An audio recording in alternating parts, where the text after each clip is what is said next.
Welcome to your favorite drive-in theater and a sparkling new season. Watch our screen and local newspapers for all the fine shows coming this way.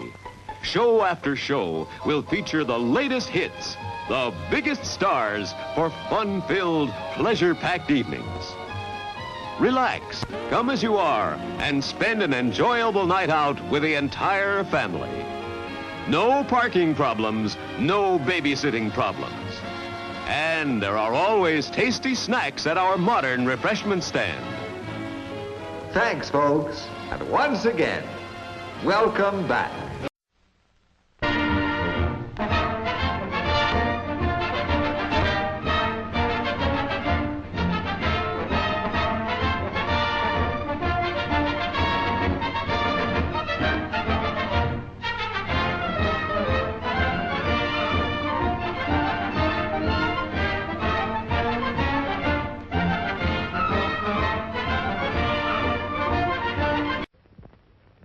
Here's a quickie quiz. Question: what's the most popular sandwich everywhere? Hamburgers. And where do we get the best hamburgers? Here at our refreshment stand. Our hamburgers are made of selected, inspected meat, seasoned to perfection, cooked just the way you like 'em. How about a hamburger? Oh, through! Right now.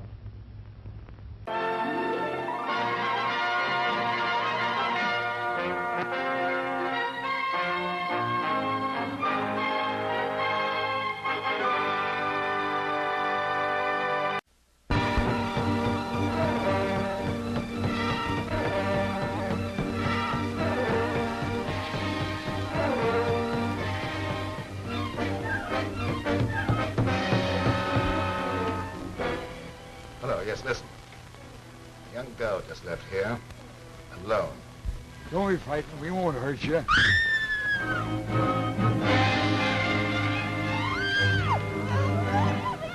Let me out. I'm afraid that is quite impossible.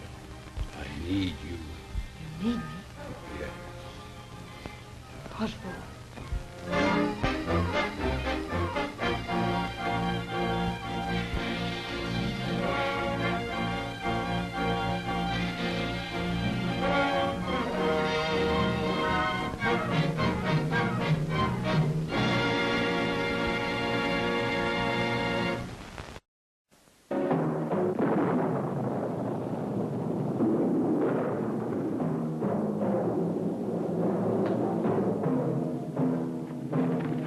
Lobo, take the girl to my quarters.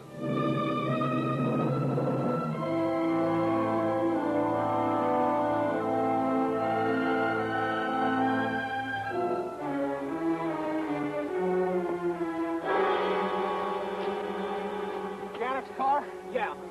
There's not a trace of it.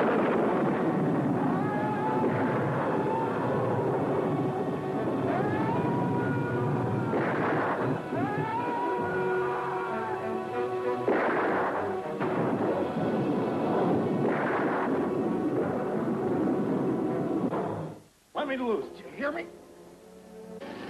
You will be soon as big as a giant. Or, like all the others, dead.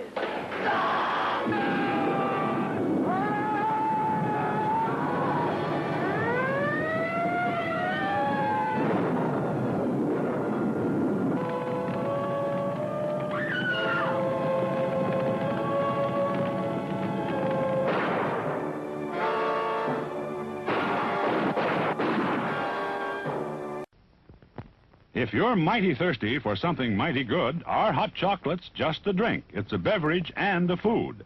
Get hot chocolate and see just how good a drink can be.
I'm gonna shoot ye turkey for ye Thanksgiving.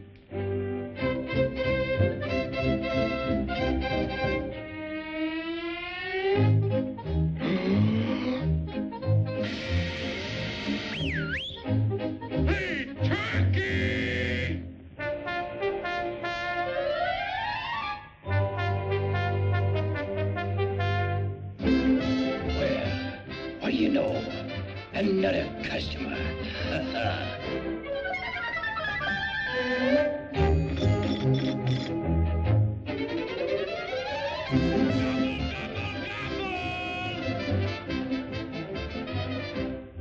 Psst.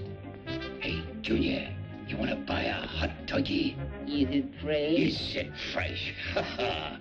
Look at that white meat there. Look at that dark meat. Feel the material in that wing. Look at the size of that wishbone. You want to eat it here or take it with you? Well, I don't know. Okay, Junior. I'll wrap it as a gift.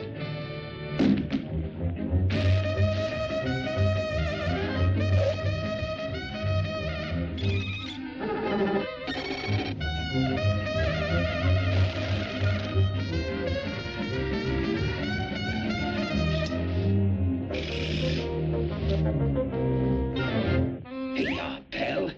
Happy Thanksgiving.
Why, I'm just a pilgrim, a turkey, a gun, a Thanksgiving hunter. I'm a pilgrim. I wouldn't do. Oh, excuse me.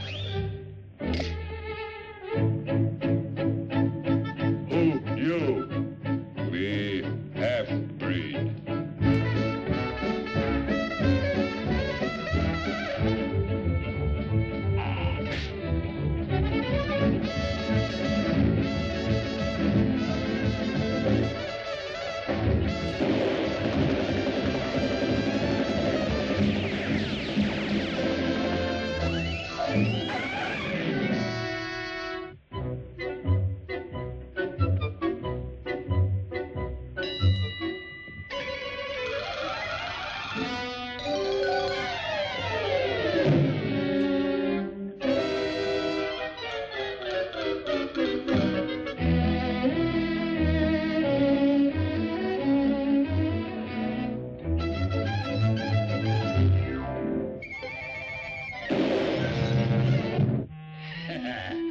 Some funny joke, eh, Junior?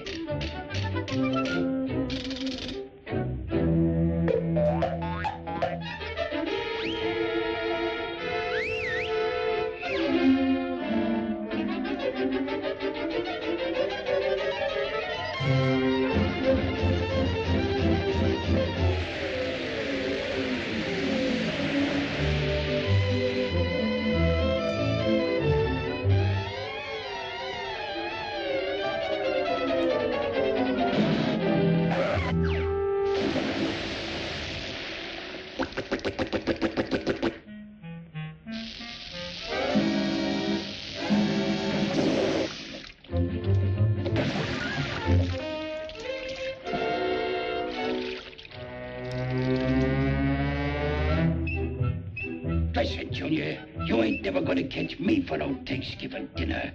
Therefore, Why don't we eat at Joe's? Well, all right. We'll eat at Joe's.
I should have known he was as good as dead when they wheeled him in.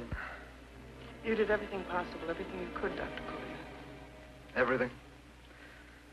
Everything except save my patient. Everything in the books.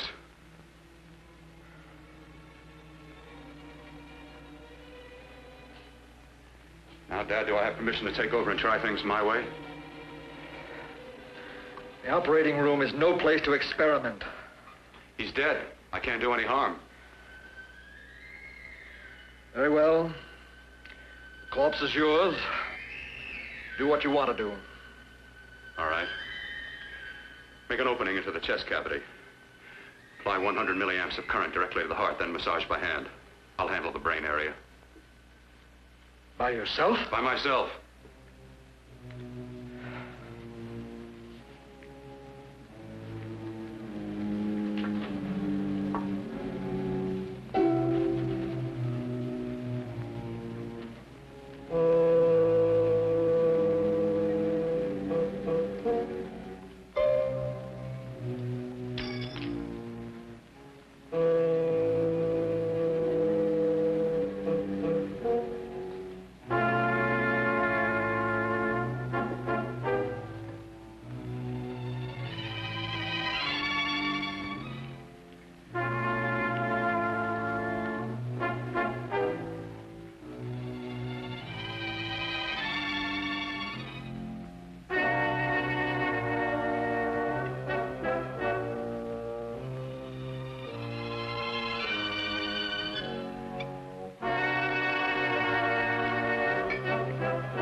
Got to work fast, if it isn't too late. You talk as if he's still alive. He is. I just picked up a faint pulse beat. Keep massaging the heart. I am. These electric shocks should stimulate the motor area enough to innervate the heart again. Then he won't need any external stimuli. Keep away from the motor area. You'll paralyze him for good. Which would you rather be, paralyzed or dead? Try to play God. Some choices are not yours to make. When the obstetrician has to decide which to save the mother or the child, who plays God then? It's part of the game. Game? The human body's not a jigsaw puzzle to experiment on. Still playing it safe like the other doctors, hmm? Might as well save my breath. Keep massaging the heart. You've already lost your patient, Doctor. I'm going to save mine. His pulse is coming back stronger than ever. It's unbelievable. Nothing's unbelievable if you have the nerve to experiment. I've been working on something like this for weeks. In your laboratory? I knew this would work if only I had the opportunity. You don't conduct experiments on people. You should be sure of the results first. I am now. Stop massaging the heart. Let's see if it can take over by itself.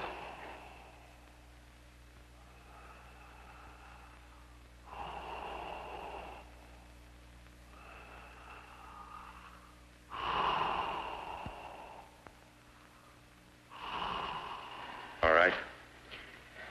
Close up the chest. I'm about finished with the cerebral area. How's his pulse? Strong and steady.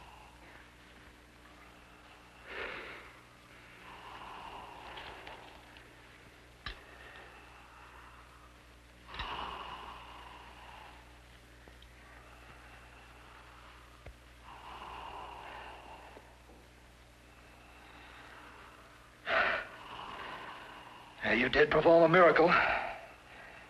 I may not approve of your methods, but I am proud of your results.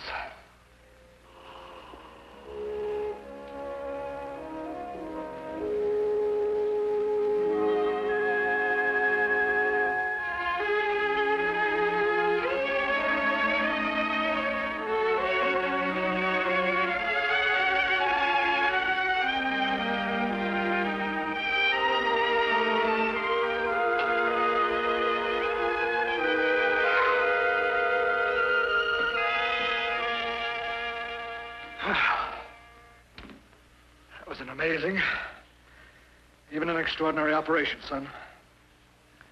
But it still is too risky, too uncontrolled. Saved his life. And the after effects, what about them? You've lost the urge to experiment, to explore.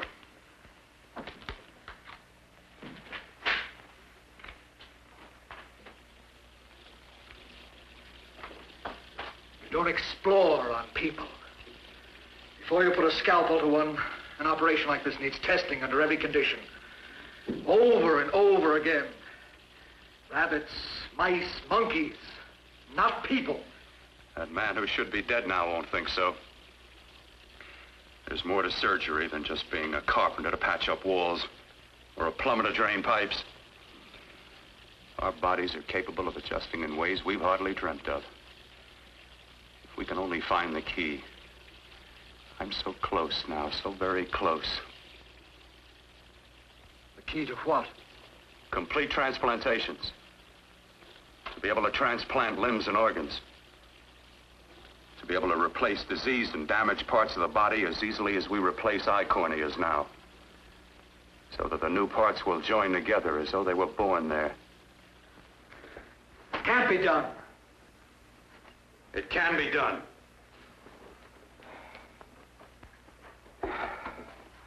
With my new special compound I've created, I'll do it. I know I can do it. Sure. That's what you say. That's what I know. I know I'm close.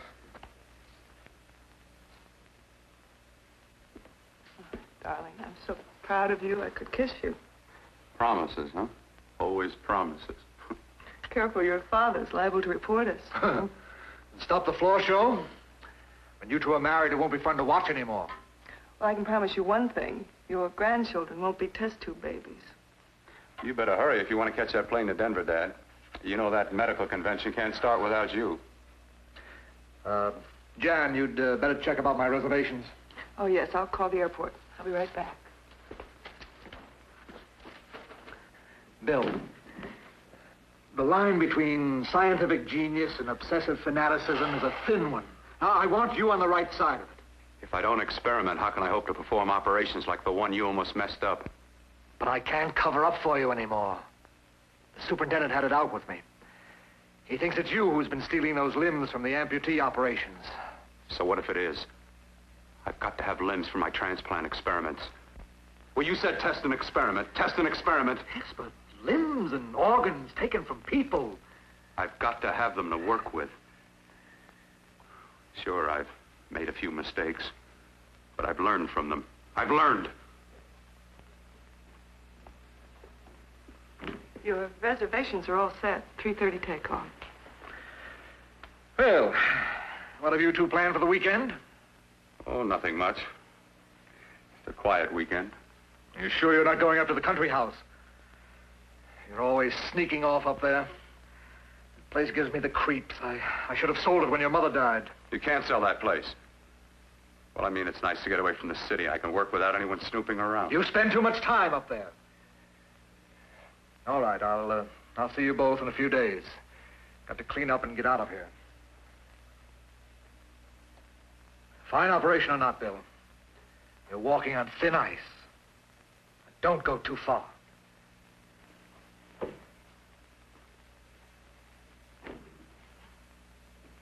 Oh, every time you touch me, I go out of my mind. I want to kiss you. Bill, I want to get married. I can't stand not having you. You've been wonderful. I'd rather be a bride. In a few more weeks. And nothing will keep us apart. We'll be together.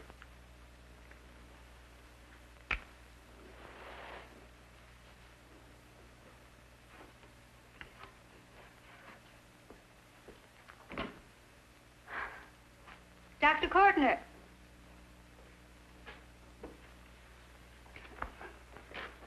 I'm so glad you're here. I was afraid you'd gotten away. There was a very important phone message that came to you. It sounded quite urgent. I've been looking everywhere. It was from a man called Kurt. He called from the country place, and he said something terrible has happened. He wanted you to come right out. Thank you. Well, you've always wanted to know what's kept me away from you so many weekends. Have you got the keys to your car?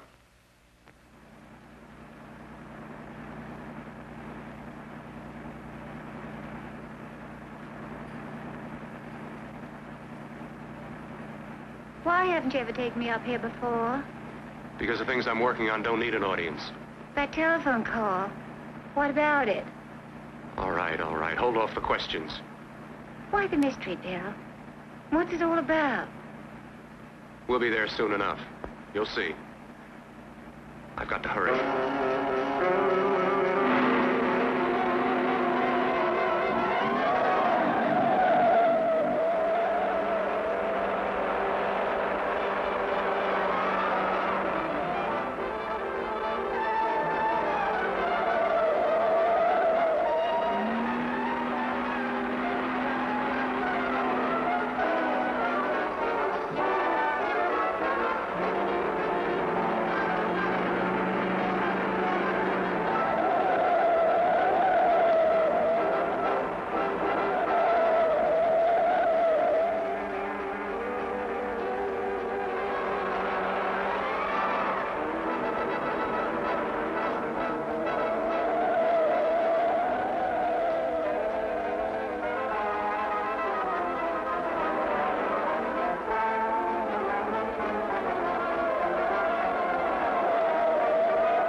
All right, for God's sake, open the door. I'm coming.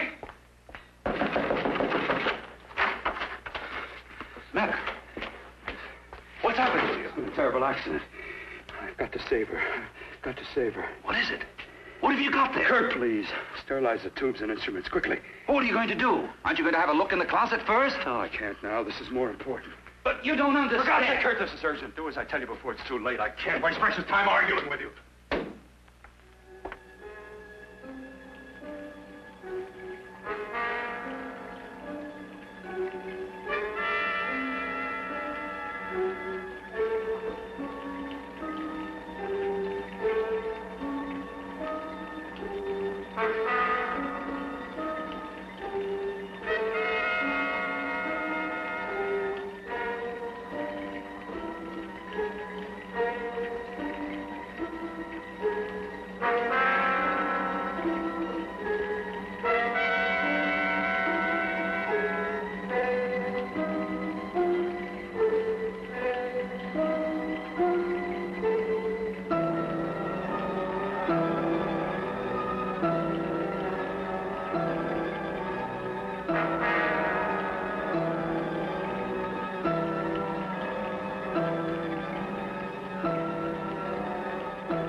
My eyes are deceiving me.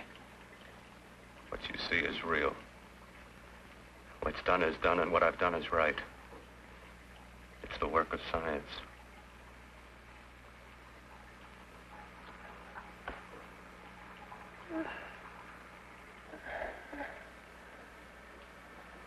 I remember fire. Burning.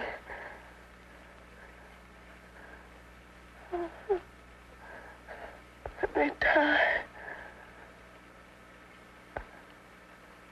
Let me die. I've had success with transplants. Now I can do it for her. Transplant her to what? I brought her back. She'll live, and I'll get her another body. I can make her complete again. Only a madman can believe that she could ever be like before. Don't argue with me. I love her too much to let her stay like this. I'll restore her as before. You'll see. Can't you realize? Can't you see? There's a pattern to all that lives. An order, an arrangement. She had a heart and a brain, and her spirit was in both, not in one or the other. No. I'll give her a brain and a heart. Yes, and what of her soul? You say you love her. You can remember her love for you. Then how can you make of her an experiment of horror? All the skill and science I possess was meant for this. Life has a pattern. The whole pattern of my life is shaping itself to save her now. Then you intend to go through with it? Yes. Sleep, my darling. Rest and grow stronger.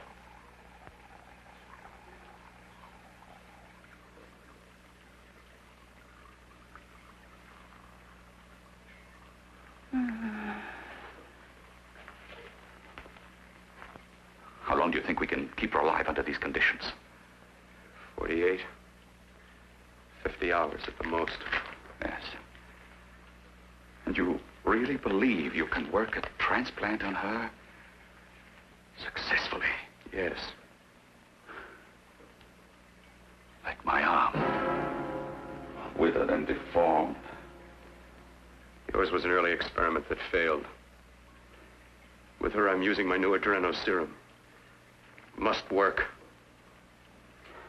I've got to go now. If the police or anyone call, tell them you don't know anything about it. I don't think anyone will trace us here because her body was burned in the wreckage. Yes, of course, of course. Look, Bill, before you go, do have a look in that closet. It's the reason why I called you up here.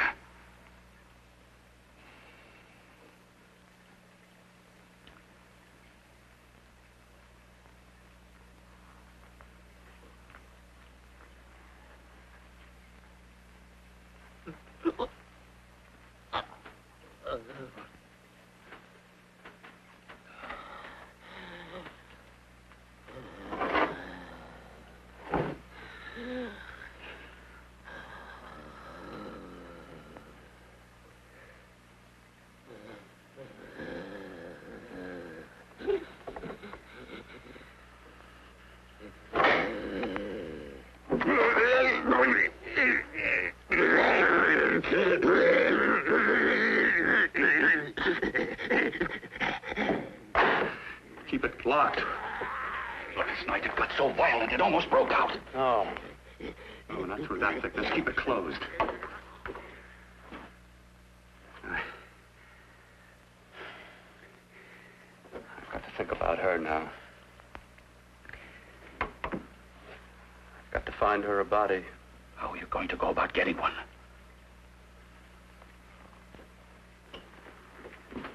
Bill, how will you do it? There are ways. There are ways.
What took you so long? What made you think I'd come? You know a good thing when you see it. Yeah, there was plenty to see. I liked your act. Is that all you liked? Well, your costume, what there was of it, was interesting. Is that all? The rest of the equipment is standard. But, the arrangement is pretty special. You know, tourists just looking at the sights. What are you doing here, slumming? I get my allowance once a week. Okay, if you're so loaded, you pay for the drinks. I already did. Are you hustling for the house? I hustle for myself. I'm the leading lady around here. I can sit with the squares out front, or I can relax back here with my friends. I'll bet you don't have an enemy in the world. Hmm?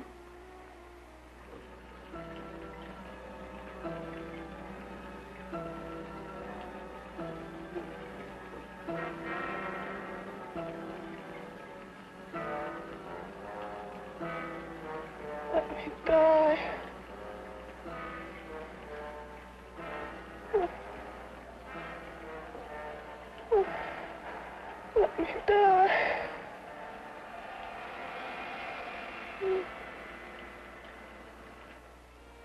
from? Oh, around. Just looking around. When you get done looking, then what? I operate. I get your message. You're coming across. You could flip any chick in the house. Why me? Well, like I said, I'm looking. Well, you don't have to look any further. I'm not going to fake it for you. When do you go on again, When? Relax. I got another show yet, but it could be for you. Oh, I was just asking. Try taking. Are you getting nervous? I'm over 21. No, it isn't that. I've just got things to do. Things to take care of. Well, if I don't exactly make you sick, what could be more important that could be taken care of right now? Well, I've got to see about helping somebody. Somebody who needs my help very badly. You can't cut out of me now, baby. Now when you got me feeling so good. I'm so warm all over. I'm good for you. I know I'm good for what you want. You may be just what I'm looking for.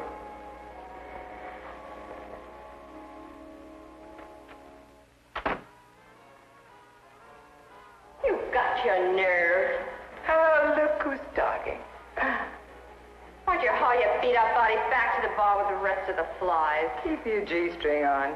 I only came in here to change my clothes. I got admission. Now I'd like to see the rest of the show.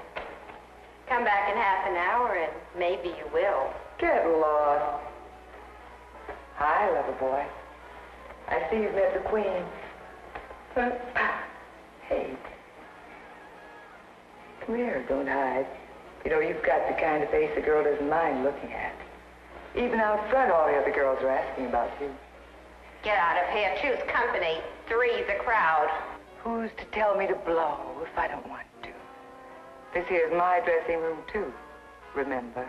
It kills her to see me make time. You're the only thing that's going to be made around here tonight. Honey. Eat your heart out. Yeah. Yeah. Yeah, well, I'd better be going, What for? Look what you've done. You come busting with your 2 cents. Let me see you later. I'll make everything up to you. I swear I will. Yeah. Come on back later. I'll remember you. Yeah, that's what I'm afraid of.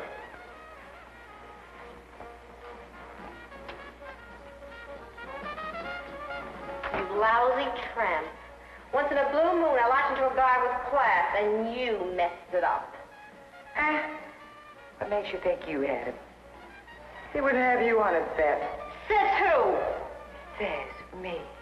What's a guy like that want with leftovers for? Leftovers? Why, you cheap third-rate stripper! You want to pull it over! You cheap leafling! Let go! You had to pull me. Well, there. I'll mash you like a bug. You should try. Oh, I'll try all right. Meow.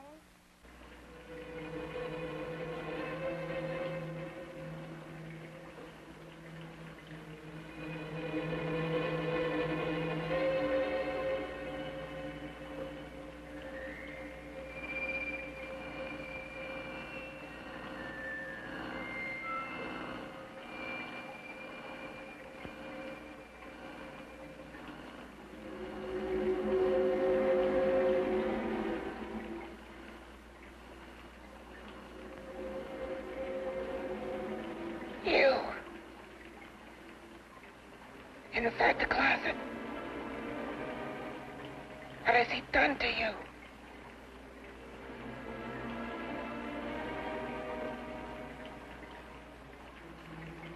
I know there's someone there.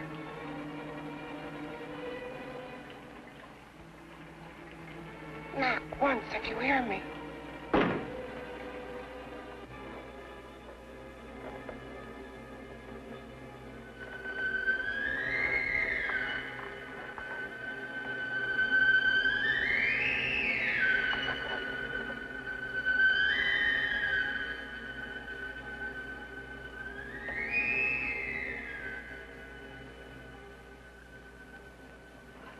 And I'm not the first. Knock twice if I'm not the first.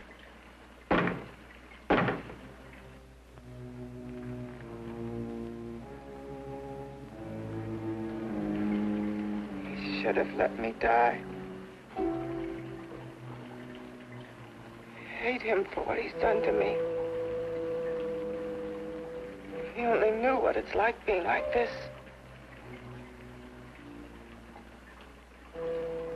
Do you know what it's like?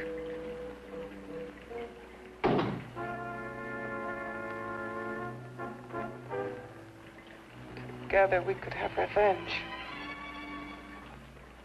You want revenge?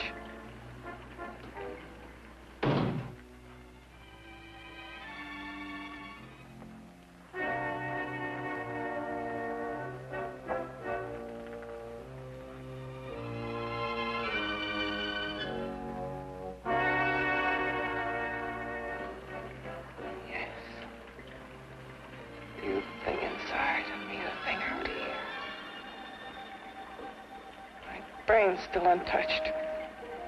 And his keeping me alive has given me a power he didn't count on. Power that you can feel. Across this room and through that door. Can't you?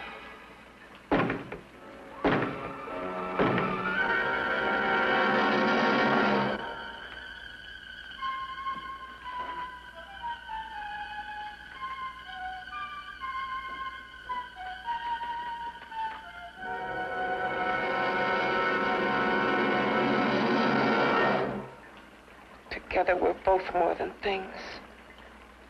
We're a power as hideous as our deformities. Together we'll wreak our revenge. I shall create power, and you will enforce it.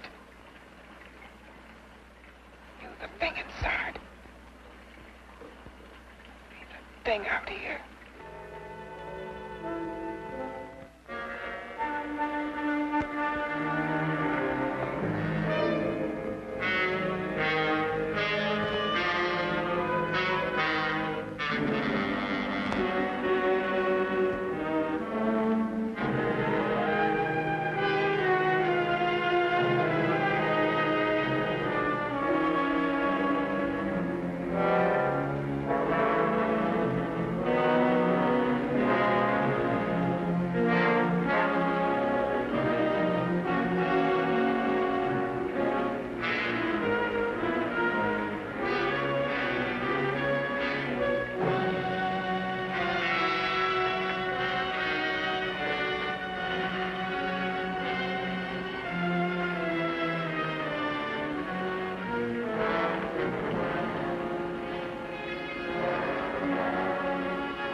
What's locked behind that door? Horror. No normal mind can imagine. Something even more terrible than you. No, my deformed friend. Like all quantities, horror has its ultimate. And I'm that. There is a horror beyond yours. And it's in there. Locked behind that door. The paths of experimentation twist and turn through mountains of miscalculation and often lose themselves in error and darkness. Behind that door is the sum total of Dr. Corton's mistakes. He had no right to bring me back to this. Perhaps not. Who knows? But you should know that before he injected the serum into that, it was but a mass of grafted tissues, lifeless. Just lay there, weighted down with its transplants of broken limbs and amputated arms. But with this serum, it began to breathe. It's impossible. Would you have thought possible what he's already done? Take yourself. He's brought you back. You live. Only a few years ago, all transplants were impossible. That's what he's been doing up here where no one could see his work. Yes. Experimenting with transplants on that. And on me. Letting him tear away my flesh time after time, test after test. My hopes shattering with each grafted arm he fastened to me. Watching it wither and warp. Instead of strengthening. You see, he's learned from his mistakes. And you stayed with him, helping him in his grotesque work that he claims is for science.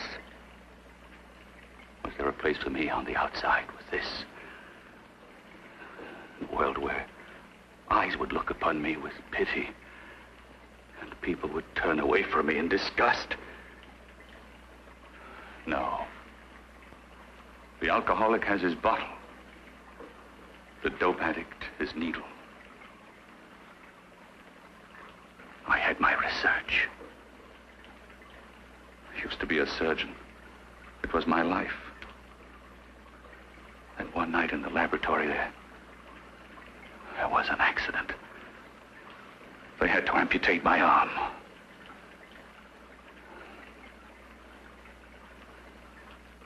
And he has used you to... I had no choice. He was my only hope. A surgeon needs both his arms, not just one. Well, you see, my transplanted grotesqueness stayed. So did I. I live only for the day he can work a successful transplant to my body. That is why I stay. Transplant my head onto another body. Yes. And he's insane with the belief he can do it. But the tissues of my body would reject the tissues of another. Reject it as the foreign substance it is. The transplant would never take it, would never stay in place. My blood's antibodies would attack it as they attack any invading matter. Yes, but his new discovery, this new serum, may change all that. This serum injected into the bloodstream affects the lymphoid tissues. Here, in the neck. The lymphoids that provide the antibodies for the blood that attack foreign transplanted matter. It was untested, untried, till we used it on you. So, that liquid in the blood that's being pumped through what's left of me is what makes me feel the...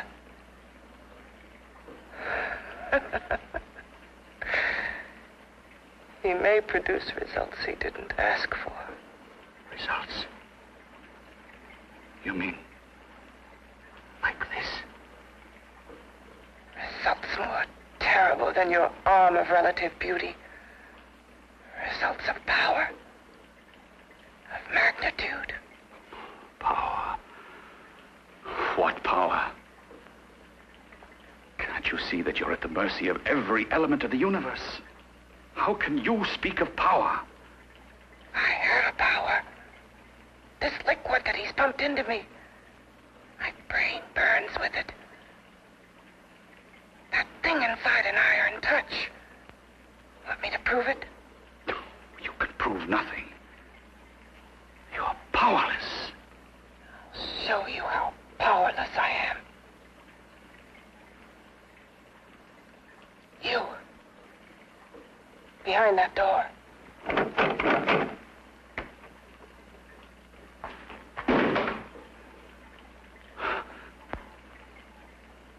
Let me know if you hear me. Whoever, whatever you are, I command you. You understand me.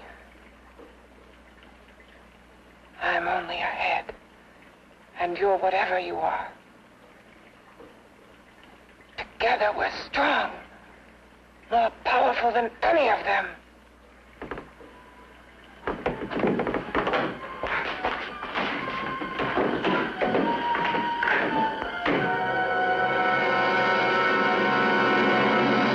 What are you running from? What's wrong with you? Oh, it's you. Something wrong, something beyond control in that room. There's nothing beyond my control.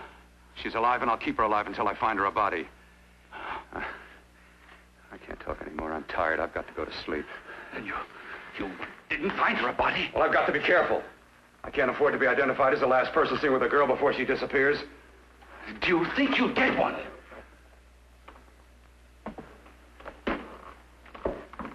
There are many things left for tomorrow.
I was about to call a cop the way you were looking me over. How have you been, Bill? Oh, just fine, Donna. I haven't seen you for quite a while. Too long. I'm still waiting for that call you once promised me. Well, you know how it is with interns. All work. All work and no play even makes for dull doctors. You're going to lose that bedside manner of yours. Say, how'd that little side course in anatomy? Yours? Anytime. No, not mine. A Body Beautiful contest. You know, bathing suit models. Plenty of females on the hoof. Your eyes will have a field day. Interested? Well, why not? You're just what the doctor ordered. Come on, jump in. On second thought, I just remembered I've got to stop by my place and take care of a few things. It'll only take a minute. You don't mind, do you? I always follow the doctor's orders. Anything you prescribe, I'll take. That's what I like about you, Donna. Always so obliging.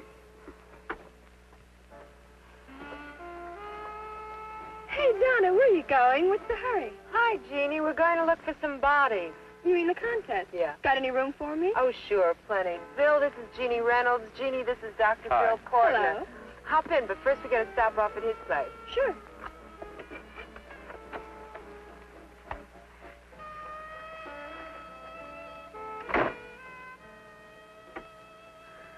Well, as a matter of fact, I can wait. Now that there's two of you, we'll have to wait. Guess he thinks there's safety in numbers. Well, this time there is. You promised not to hurt you. And I promise not to hurt you.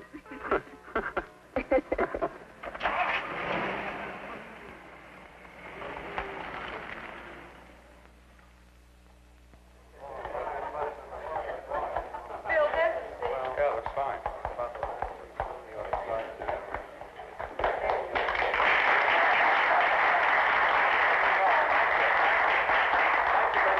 Well, it looks like we're about ready to go.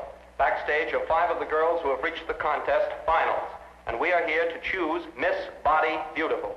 Now, we've eliminated everyone except the 5 finalists, and they will be judged solely by your applause. So let's bring them on. First, Helen Appleton.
second nicest body I've ever seen. Second to you? No, another girl, a figure model. You remember that one in school years ago? The one who had the accident. Oh, yeah. Doris, Doris Powell. Yeah, she's still around? Few people see her nowadays. She just stays in her studio posing for art classes and camera bugs. Figure model. Poses for art classes. The nicest body she's ever seen. The nicest body. Maybe this is the one. She's got to be. I can keep Jan alive only for a few more hours. I've got to find her a body.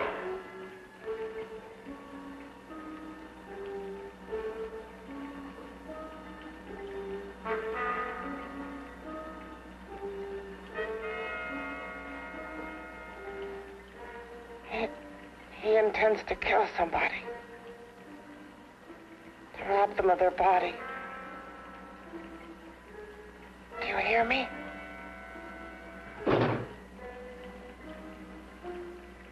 Yes, you hear me. You know how Bill's egotism drives him on and on. To infamy upon infamy. Can good ever be born of evil?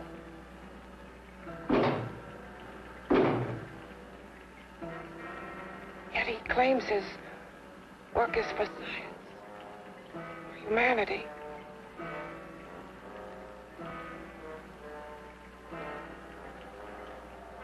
To be joined to flesh not your own. What's human in this? Of how you must exist locked behind that door. We've got to stop him.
Okay, boys, I've had it for tonight. Come on, baby, one more. Just one more, please. Another 5 minutes, baby. Time's just about up anyway. Okay.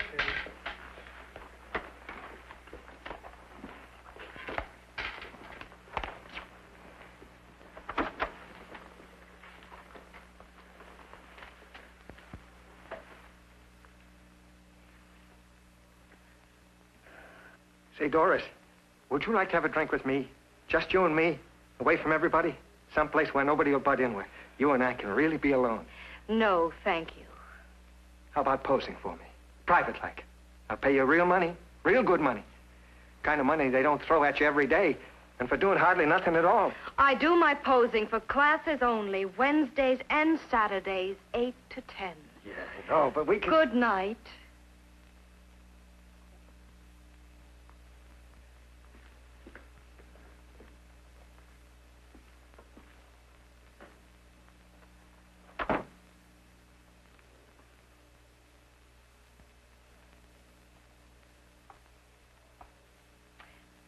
see it all, mister. The show's over.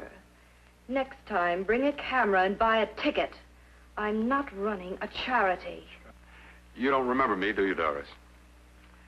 Every guy on the make gives me that same tired line. I'm Bill Courtner. Bill Courtner. Long time ago, that fight. You almost tore that wise guy apart for making fun of me. After my accident. Look, can't we go somewhere and talk? No, I don't date men. Because I pose like I do. Your mind works overtime.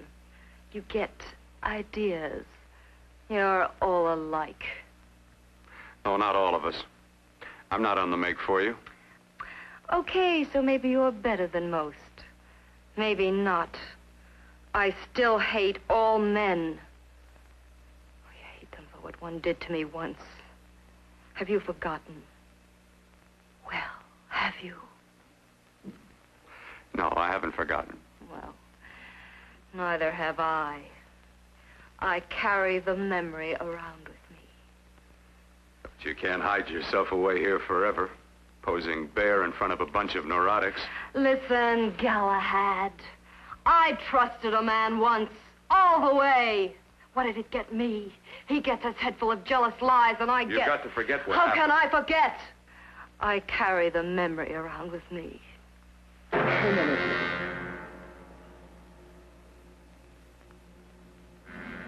Am I so appealing to you now?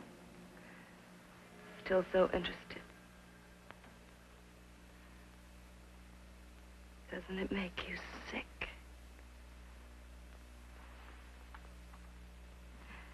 You don't even turn away from me, like everyone else does. To me, you're not ugly. I see only beauty in you. You have a lovely body and a face that can be made beautiful again also. Yeah.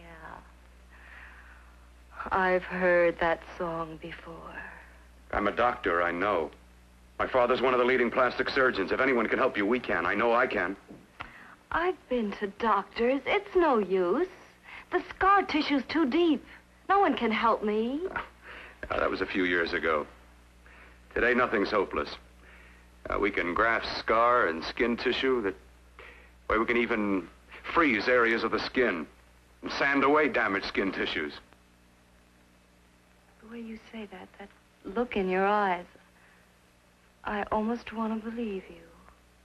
I almost want to believe you. Well, then start believing, hmm?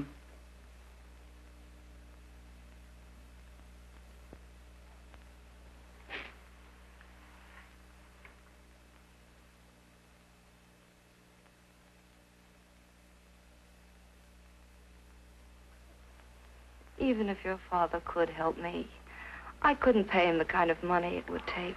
Don't talk about money. He does a lot of work without any charge. Why should you want to do this for me? What's in it for you? I'm going to make your face beautiful again. Cut it off and give your body away.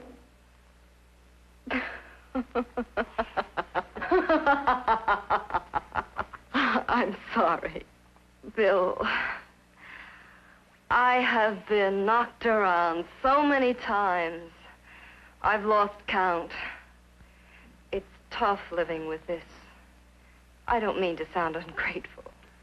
Because you've been battered around, don't go sour. You shouldn't lose your trust in people. Not all of us. I believe you. I want to.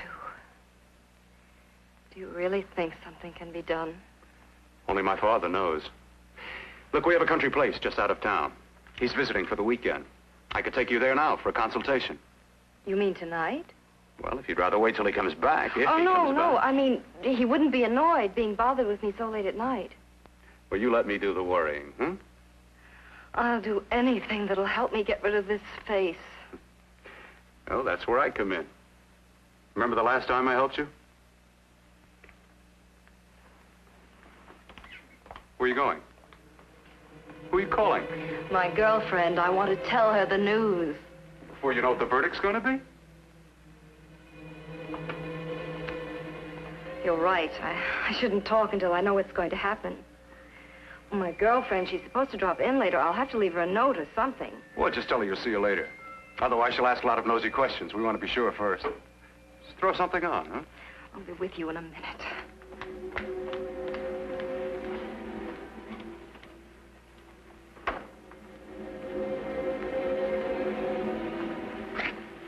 Just tell her you'll keep in touch. I'll leave it on the table. She'll see it. Had to go out with old friend Bill Courtner. We'll call you tomorrow. Doris. Here.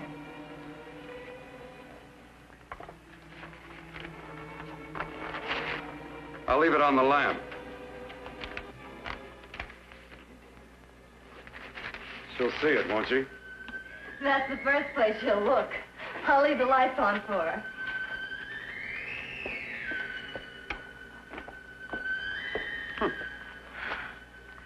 I have waited so long for this. So have I.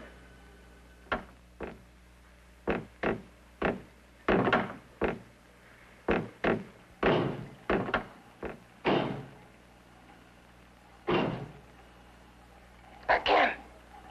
Hit it again.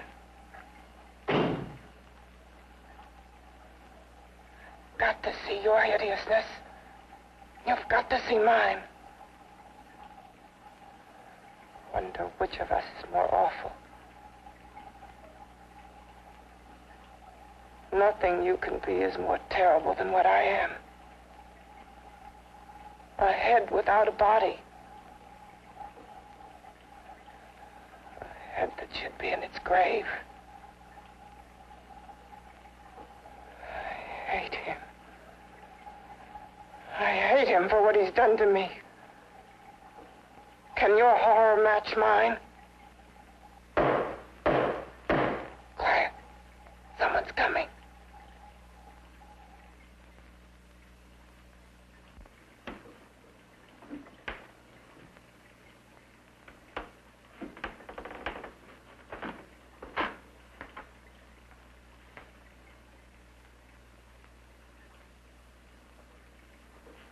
I have come to feed your friend. While you feed yourself with hate, it prefers food. Your former sniveling fear becomes you more. Yeah.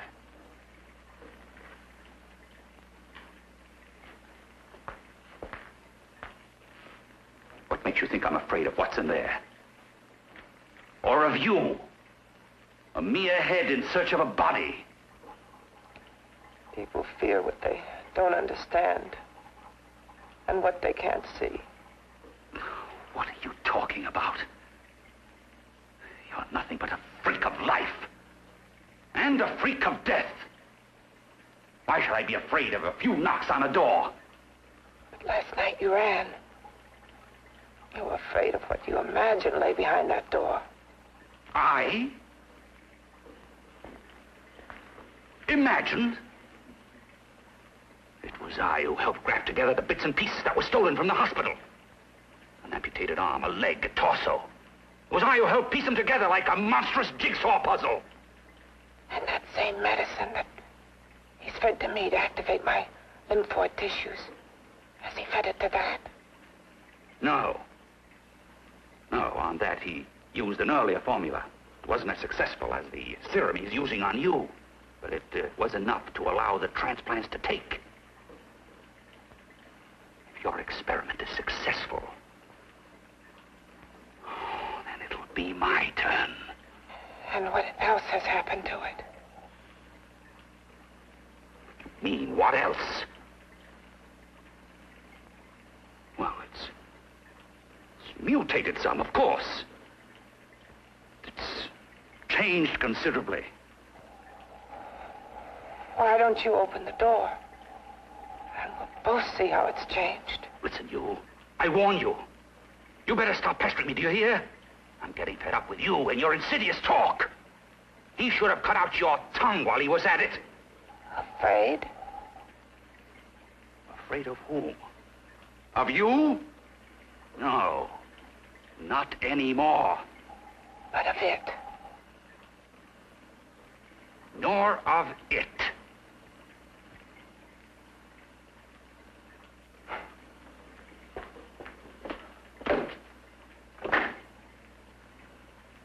He only keeps it locked in there so that it'll be safe, that's all.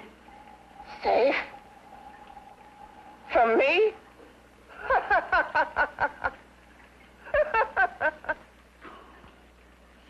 Beast.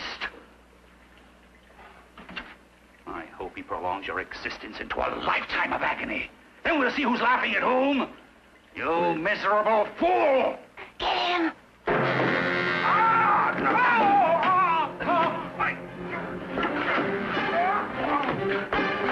Get him!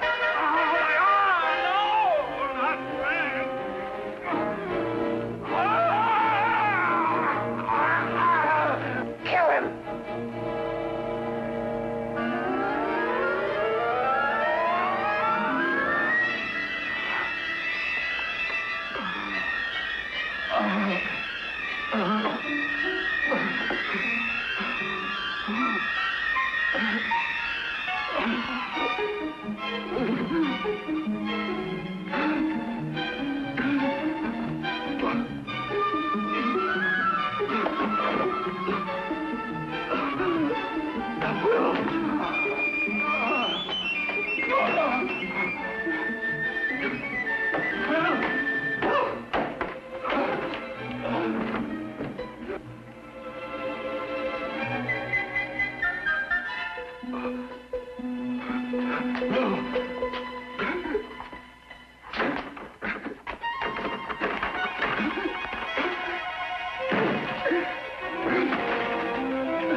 You and your father live here?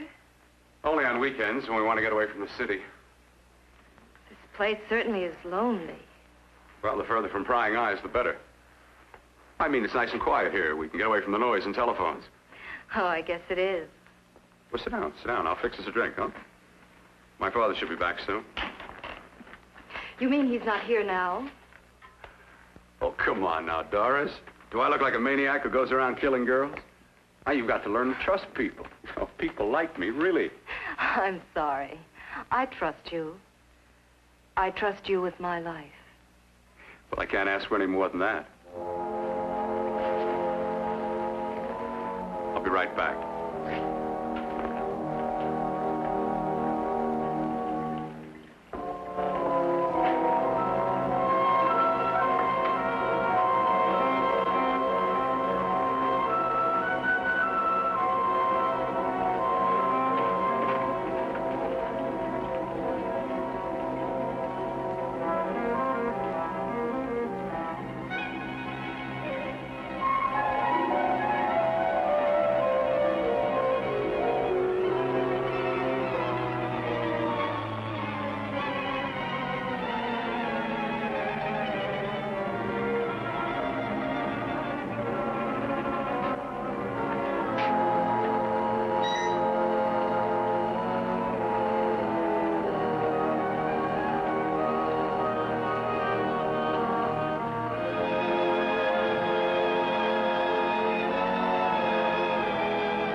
beginning to think you'd forgotten about me. Forgotten you?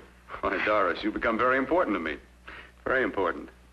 I put a little water in it so it wouldn't be too strong for you. Fine. I'm not a very heavy drinker. Neither am I. Well, here's to your future, whatever it may be. I'll drink to that.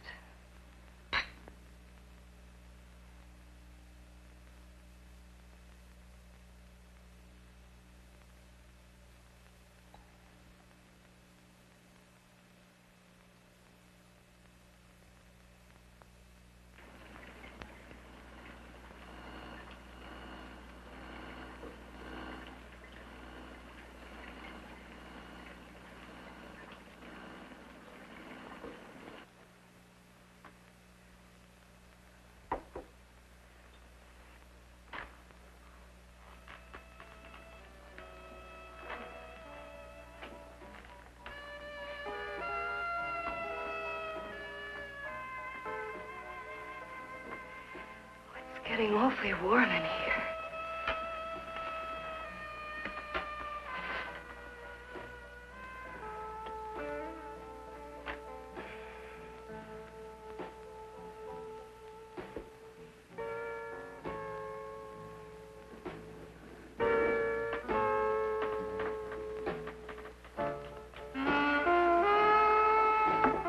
I feel kind of funny.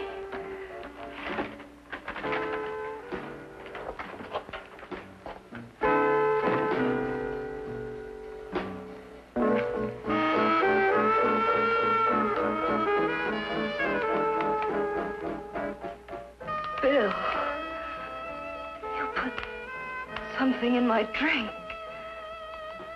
didn't you?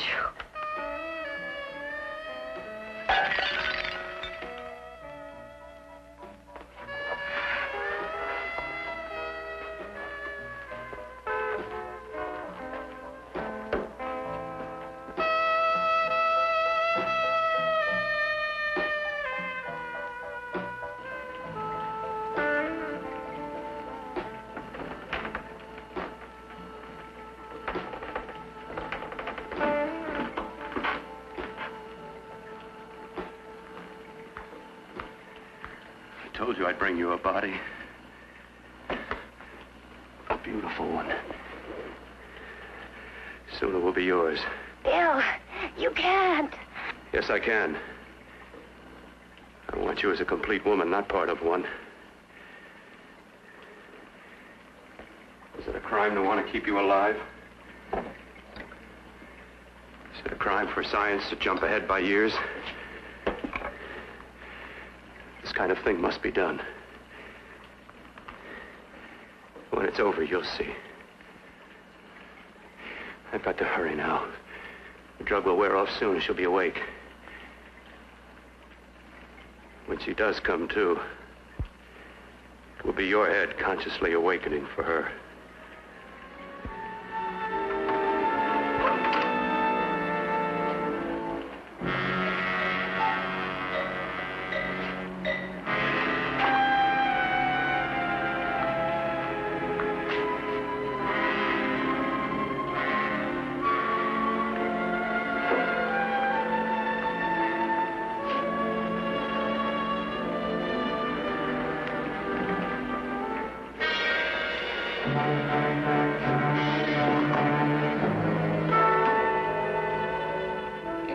You must be stopped.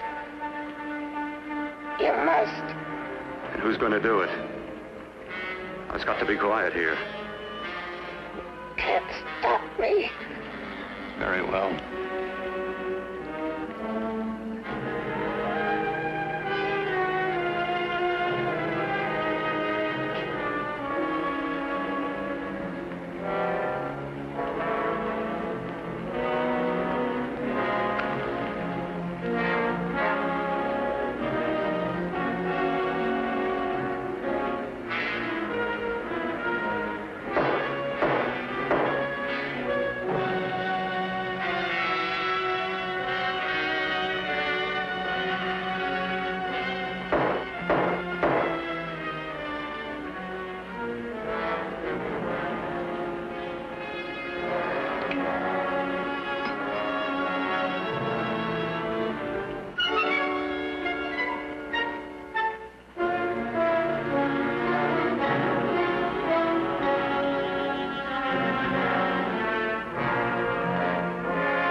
told you to let me die.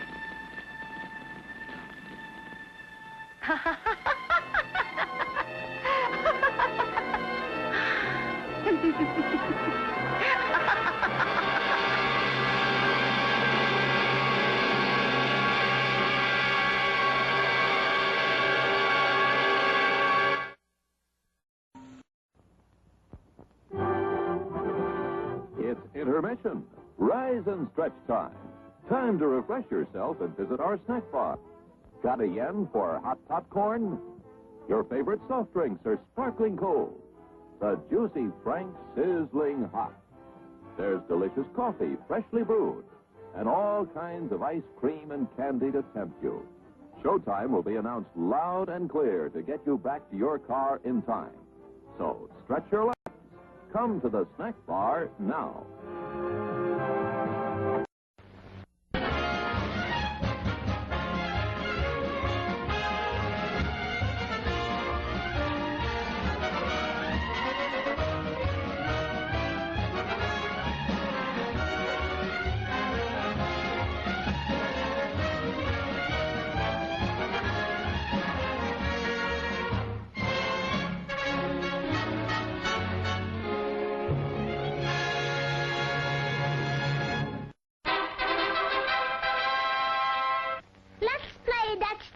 Da da da da da da.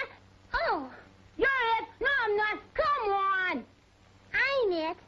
1, that's 2, that's 3, that's treat. 4, that's 5, that's 6, that's treat. 7, that's 8, that's 9, that's treat. That's treat chocolate drink. Oh, that's treat chocolate drink, please. That's treat drink so good. I want some. Me too. Everybody loves it. So good. It's good hot or cold. Mom and Dad love it. So, get that treat chocolate drink at the snack bar now.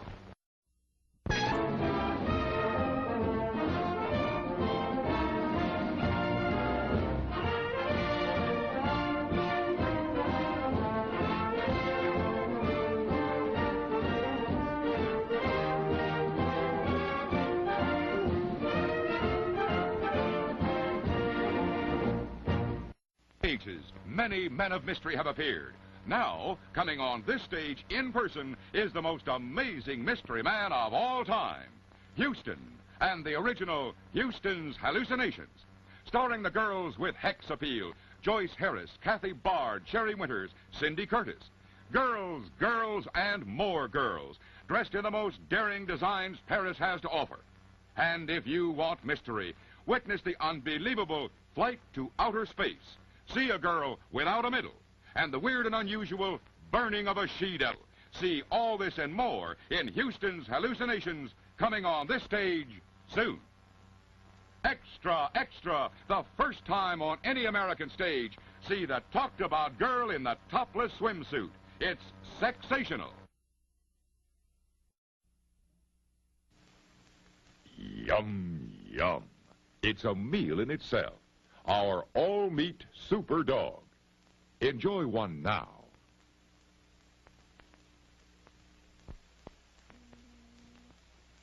As soon as we can, let's flick our Bix. I don't know about you, but I'm hungry.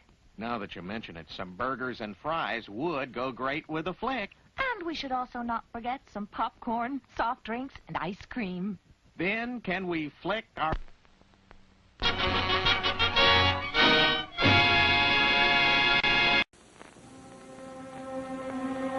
There are words men live by, words of strength, of wisdom, and of peace. We urge you to find the spiritual comfort and guidance we all so greatly need by attending your place of worship regularly.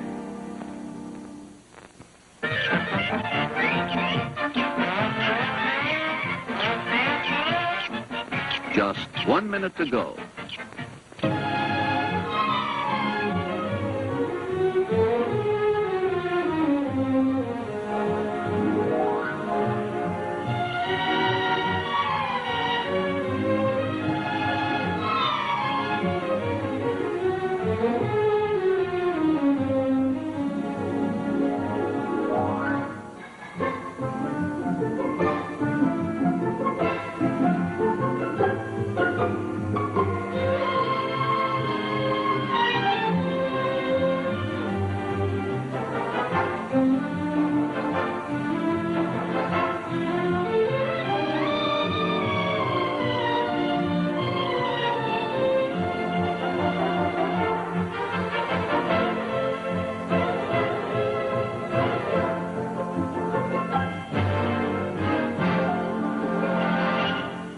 And now, on with the show.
It's me, Irene Sanders.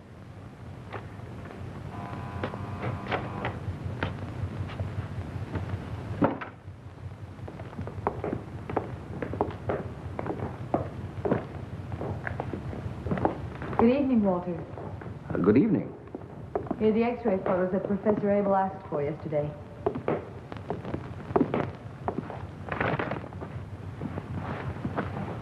You look completely worn out, Walter. Is anything wrong? The professor is driving you too hard. No. He's a genius, and it's really a pleasure to work with him. But he's beginning some experiments that, in my opinion, exceed certain ethical limits. Why? What do you mean? Irene, you know me. You know that I'm not what you might call a very religious man. No, that's true. But now I'm starting to question certain things. Has any man the right to compel nature to surrender her closest secrets? I can't answer. I'm very much confused. Walter, has the professor spoken to you yet? About what? About me. He examined me 2 weeks ago, and I wanted to know if... Oh, I'm sorry. I really don't know what's wrong with me these days. Yes. Well, he's very satisfied with his findings, and he's convinced an operation can be successful. But I'm worried, Irene. You know there are risks involved. I have full confidence in the professor. Walter, I'm so lucky. Oh, just to imagine, I'll be able to stand straight at last, and nobody's going to stare at me. On the contrary, I think that men are certainly going to look at you.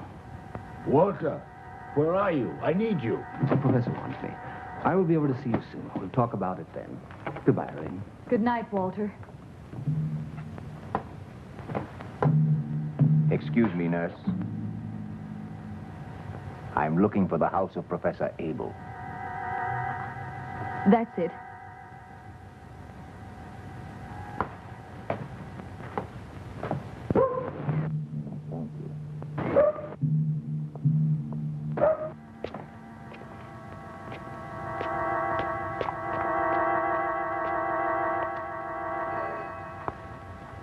Who is it? Dr. Oud with a message from Professor Hartman.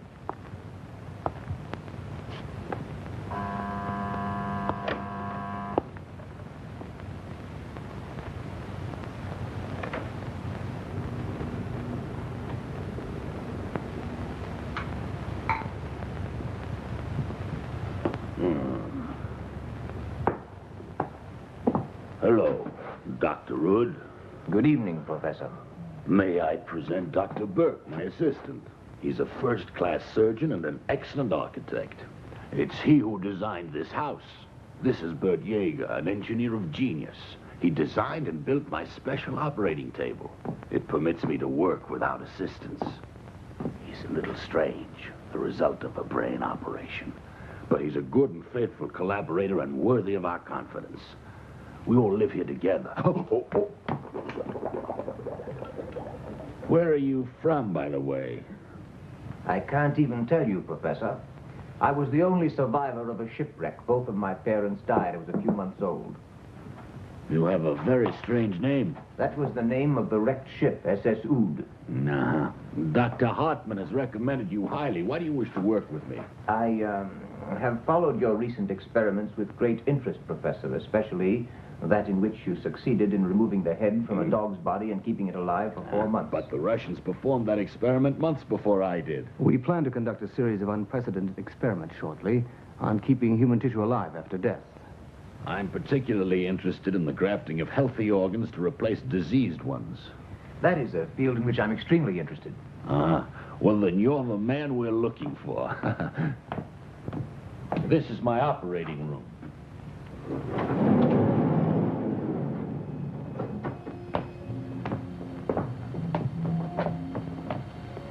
You will find everything you'll ever need here. Electrocardiograph, electrocephalograph, and this is my silent assistant, which Bert built for me. And that is my Serum Z. With this serum, I'm able to keep an organ alive after separating it from its body. Fantastic, fantastic. That's absolutely sensational. Why have you kept this a secret, Professor? Oh, do you think it's so important? I'm not an ambitious man. What's important for me is the progress of science. Yes, that was used to support the dog's head. Theoretically, one should be able to repeat the experiment with a man's head. But that's absurd. I would never have thought of such a thing. I said theoretically, Professor. Yes, you're perfectly right. Theoretically, it's possible. Thanks to the advances of modern surgery and my development of Serum Z, it's possible to consider operations which would until recently have been considered unthinkable. When can you move in with us, sir?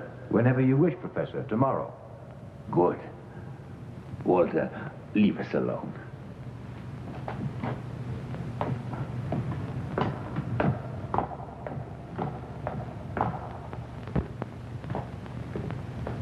Bert?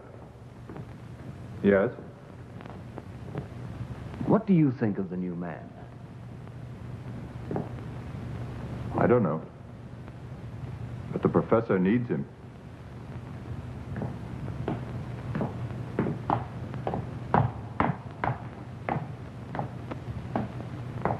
Dr. Oud. Do forgive me, but I must call your attention to a most important fact. The professor has a weak heart. A very weak heart. I love him dearly. Any undue emotion might bring on I'm here for only one purpose, to work. Good evening.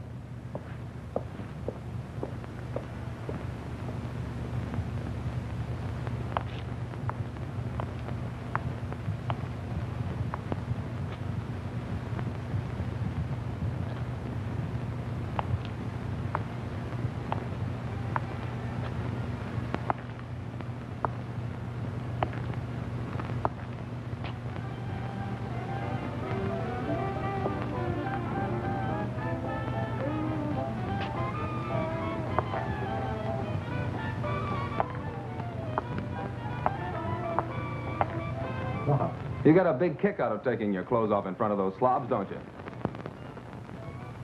If you want to make me a better offer, go ahead. I'm sick of standing around shivering and playing the model for you. Nobody says you have to. I just don't like seeing you undressed in front of others. Uh-huh. You're jealous, plain jealous. If you don't like it, do something about it. We could live like millionaires if you wanted. If your father, the great John Lerner, would only make you work a little on your law examinations long enough to get your diploma. Huh. You and your pictures. Who'd buy any of your pictures? Oh, be quiet.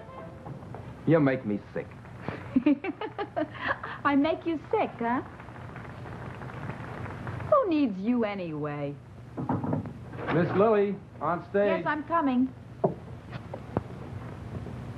So I make you sick, huh? 1 minute to go, Miss Lily. Just wait.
Martini, please, Frank. One very dry martini for Miss Lily.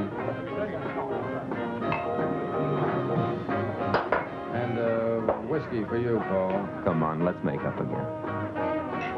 Oh, leave me alone. I disgust you, don't forget. We say a lot of things when we're mad. Another martini, please, Frank. Lily, don't drink so much. Another one, Frank, please. Don't be like that. Oh, stop it. Always the same old tricks.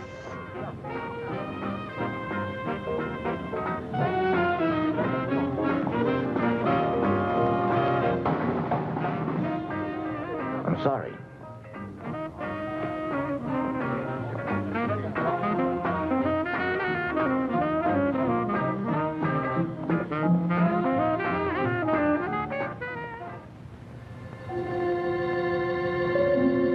Gentlemen, will you please examine these two X-ray plates? Both patients are in serious condition. One photo is that of the spinal column of a young man, the other that of an old man's heart. Fracture of the vertebral column with partial rupture of the spinal cord. I see no hope for surgical intervention. Who is the man? An unidentified man. A tramp run down on the highway. He hasn't long to live. Now you, Dr. Hood. Innervation of the heart, possible rupture of the artery in a very short time. Incurable? We have one chance. Give this man here a new heart right away.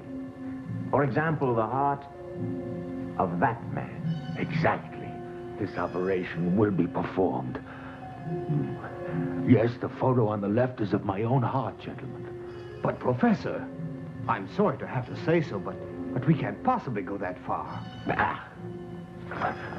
We shall go ahead with it. I haven't much time. Neither does he. Come over here. I've worked out exactly how we shall proceed. First phase.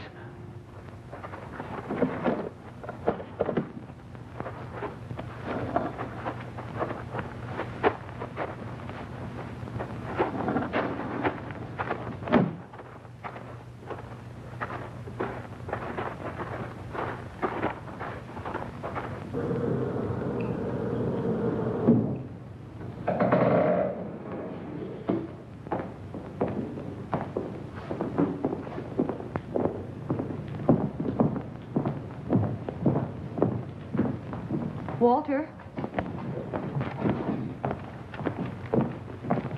Here's the case history. I'm afraid it's completely hopeless. I know, but we're going to try anyway. Is there anything the matter? No, I'll see you later, Irene. Goodbye.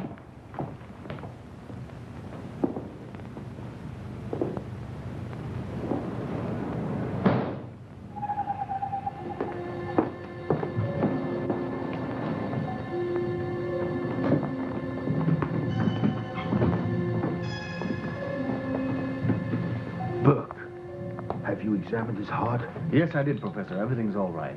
Good. Bert, listen carefully. Listen very carefully to what I say. We're attempting an operation that has never been done. It will be very complicated. You must do whatever Dr. Ud tells you to do. Do you understand? Even if what you do seems very strange. Promise me that. Yes, I promise, sir. Good, my boy. Gentlemen, shall we begin?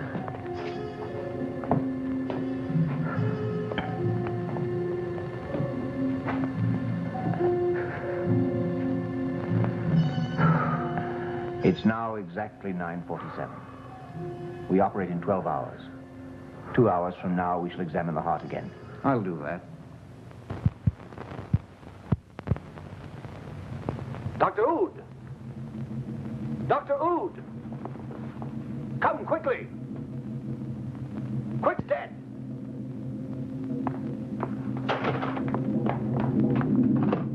What are you doing? I'm going to cover the body. Why? Why? The operation is impossible now. I have told you that the man's already dead. What are you doing there? We'll operate anyway. Are you out of your mind? We have one chance to save the professor's life, and we can't waste time. We have to try. You mean giving the professor the dead man's heart? I won't let you do it. Get out! I'm going to call the morgue. Tell them to pick up the body. Put down that telephone. It's true. You really are insane.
Burke has disappeared.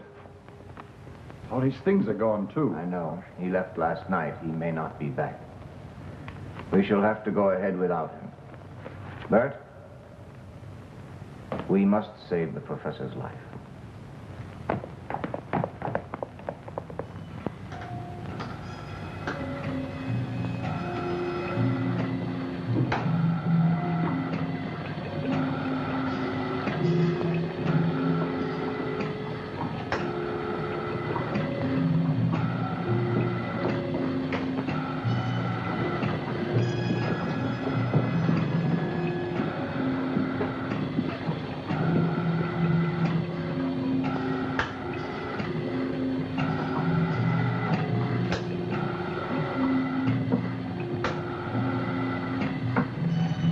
Ready?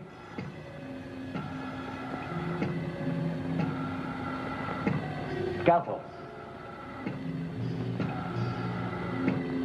Tampon. Clamps.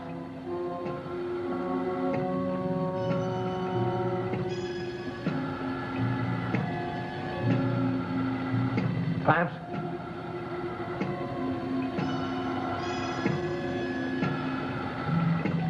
Heart weakening.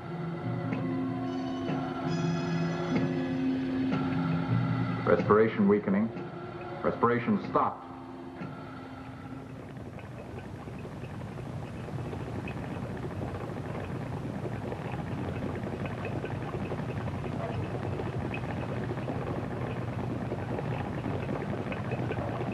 Serum Z.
No.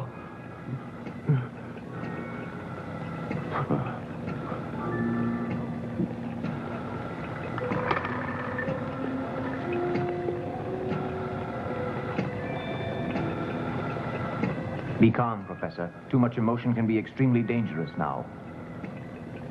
Do you hear me clearly now? Yes. I'll give you the facts. The man whose heart we'd planned to use died before the operation. Dr. Burke lost his nerve and ran out on us. I attempted to take the heart of the dead man and to graft it in place of yours, but your body didn't survive the shock. That left me only one last chance, and that was to perform the dog operation on your head.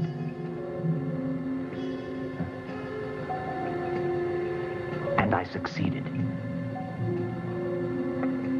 I have beaten death. You will live. What kind of a monster are you, Ood? You want a freak to show in the circuses? You're capable of it. Kill me. no, Professor, you will live. You're a great man, a scientist. Your brain made you great. The rest doesn't count. I've kept your brain alive. You will live. You'll live. I've saved your brain for mankind, Professor. You're not human. You cannot make me do it. I refuse. I won't do it. Who gave permission to you for this operation? Did you ask the dog permission before you operated? A dog is not a human being. He's only for science. Oh, kill me, Ood. I don't want to go on living now. No. You think, and so you will live. Yes, perhaps you're right. I've no more strength left. I'm confused. I'm tired. Let me sleep. I must sleep. Actually, increase the oxygen supply.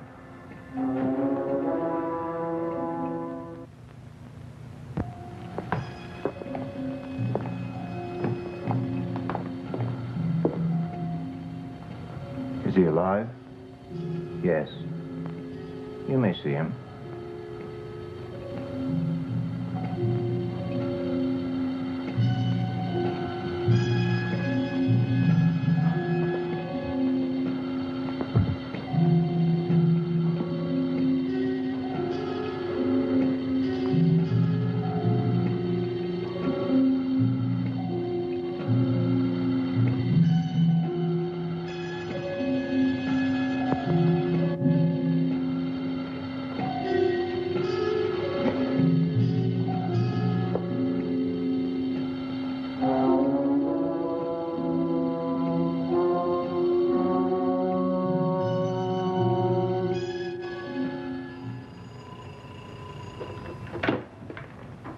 Yes?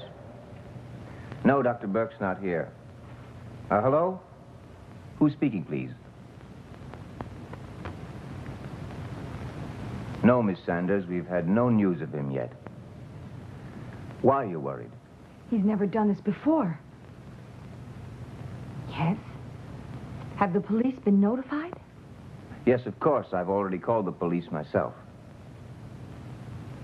The hospital, Santa Maria Street, yes. Very well.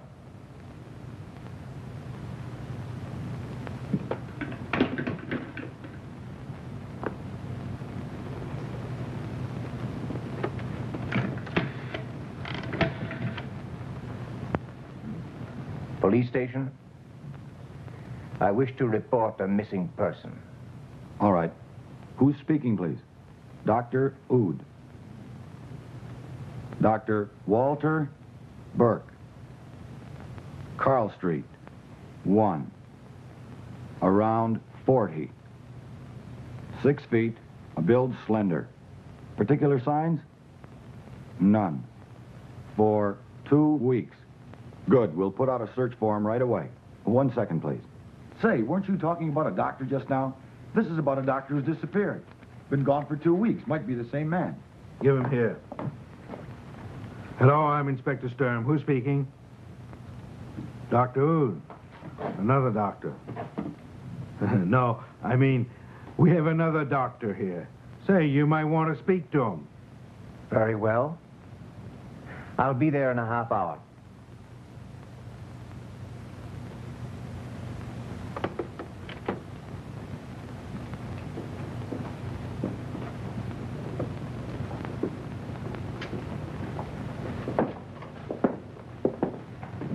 I said you might want to speak to him, Doc, but don't count on his speaking to you, huh? He's got a very good reason.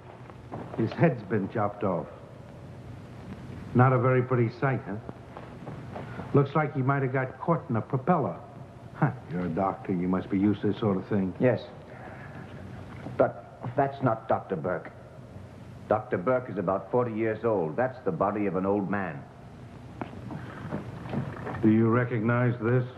That's the only way we knew the man was a doctor. It's all we found on the body, nothing else.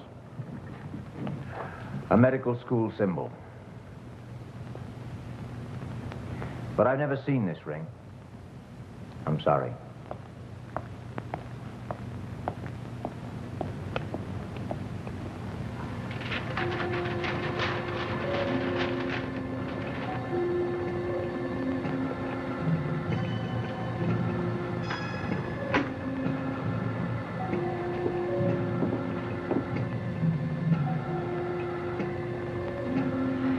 I have allowed you to sleep several hours now. It's you again, Ood. It wasn't a dream. I need your impressions, everything you feel.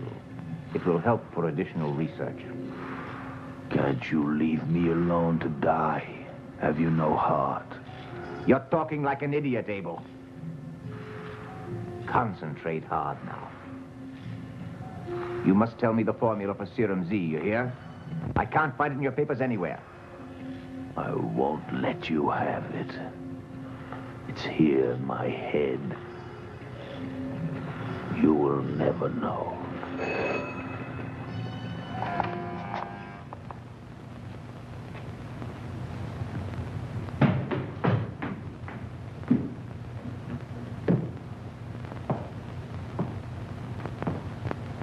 Irene Sanders. Let me introduce myself, Dr. Ood, the new assistant to the professor. You've come because of your cousin. I'm very sorry, but we still had no word from him. Were you here when he left? Yes. During some recent experiments we were conducting with Professor Abel, Burke was always on the very point of a nervous breakdown, a crisis. Some days he would become particularly excited and he'd speak for hours of scruples and conscience and of God. He must have lost his nerve and simply decided to leave. It's possible. Yes, he's been talking a lot about his scruples lately, and yet... Oh, God help me.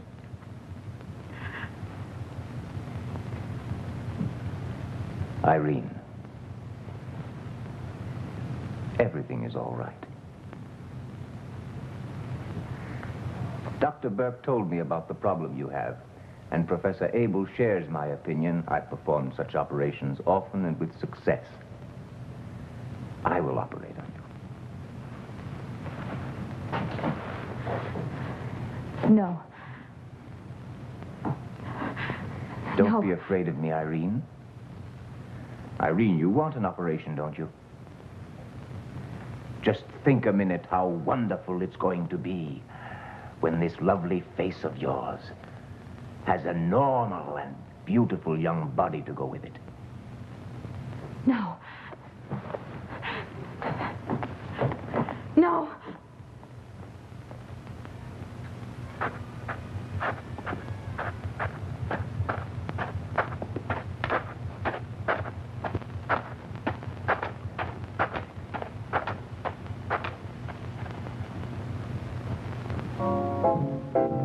You know what that man just said to me? Miss Lily, he said, you are so lovely. I could make you the greatest name in Europe if I wanted to. And he has some very interesting engagements for me. Yeah, I'll bet. What's he in, the white slave business? Looks like it. That's just exactly what you need. I suppose you think you're the only man for me. Another whiskey. Don't give it to her. Another whiskey, and never mind what he says. A whiskey, or I'm going to wreck this joint. Lily, stop it. You're drunk. Me drunk. I never get drunk. Look at this. I can stand on one leg on a chair. Isn't that proof? No?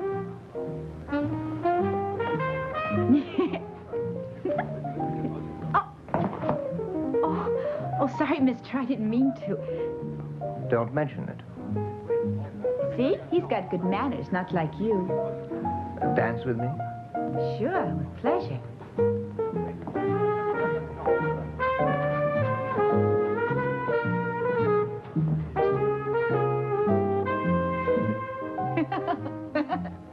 Are you an undertaker? Why do you ask that? You hold me like I was dead. Is that better? Much better. Don't you think so? Mm-hmm. You would never think that I'm a professional dancer, would you? Yes, I do know. How? Because I know you, Stella. It can't be.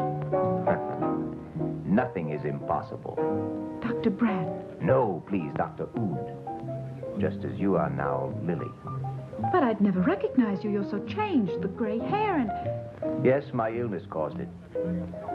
Blonde hair suits you very well. I recognized you right away. I suppose you'll turn me in now. Lily, you poisoned your husband. And as a result of an experiment, I have a man's life on my conscience. That makes us even, I think. You mean you're still doing those awful experiments? I'm now legally a doctor. And you're a striptease dancer, huh? I work this place because I need the money, that's all. I've got to have a drink. One martini for Miss Lily. Make it a double, Frank. As usual. That's right. I must go now, Lily. But I'll be back.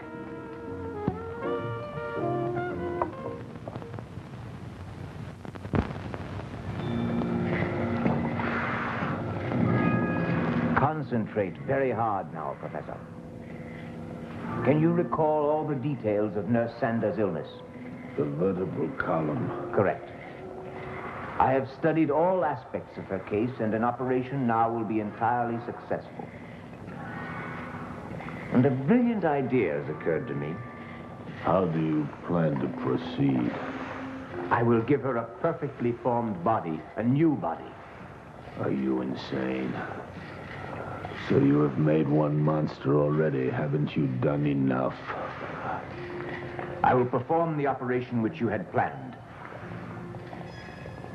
I want to operate on Irene tomorrow.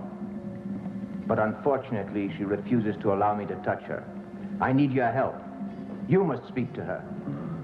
No, I don't want to be seen like this. You must have pity. You can't do it. She doesn't have to see you. She need only hear your voice. Tell her you're very busy and that she can trust me. I will if you give me your word of honor. You'll try no experiments of any kind on her. You need have nothing to fear.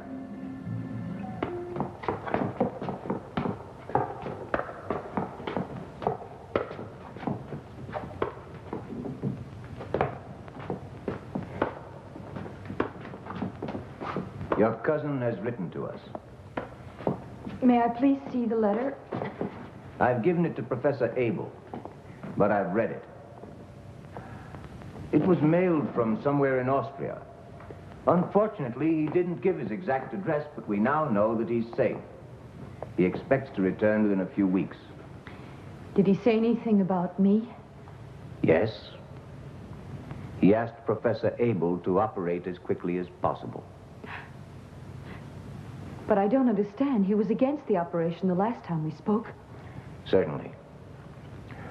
But I'm sure he's thought the matter over again because the professor says he now agrees. Can I talk to the professor? Mm-hmm.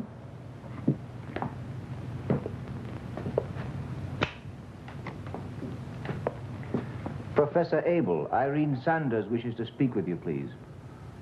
Irene. Good evening, Professor. Irene, I cannot see you now. If you agree to the operation, it can be performed tonight. I have to leave soon on a long trip. You can arrange the details with Dr. Oud. Oh, but so soon? Professor Abel drew up a precise plan. Just say the word, Irene, and I shall begin preparations at once. But I must tell my landlady and let the hospital know and... You can leave all that to me and Bert. Go and rest a while now. Bert's fixed your room. We'll perform the operation in a few hours.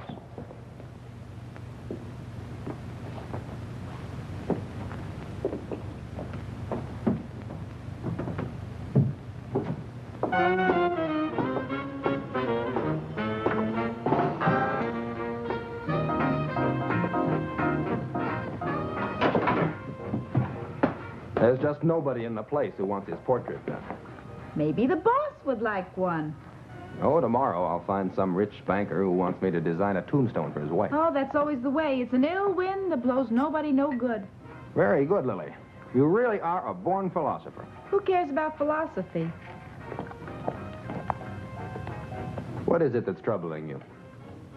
You're drinking entirely too much, and lately you've changed completely.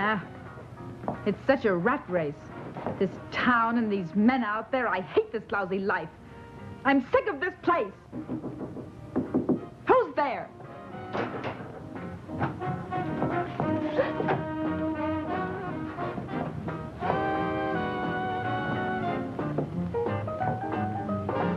Are you finished with me? Why? Because I'm tired of this. You're also tired of me, perhaps. Yes, that's right. You mean I should leave you with this fellow, is that it? This is my dressing room. Now get out of here. All right. But I pity you.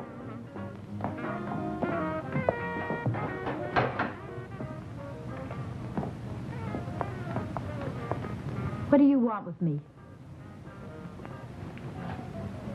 Leave me alone. Why did you come back?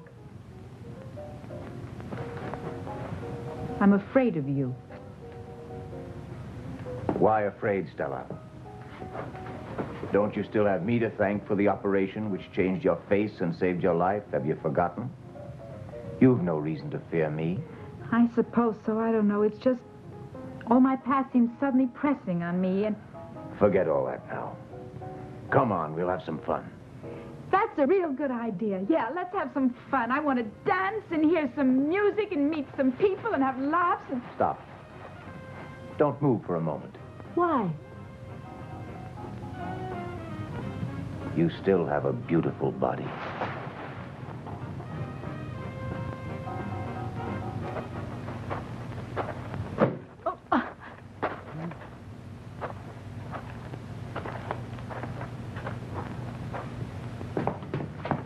La la la la, la la la la. Oh, gosh almighty. This is a palace you got. Hey, I never thought that of you, darling. And this is all yours? It was all left to me, Lily. But material things don't interest me. It's living things that fascinate me. Uh-huh. Are you falling for me, honey?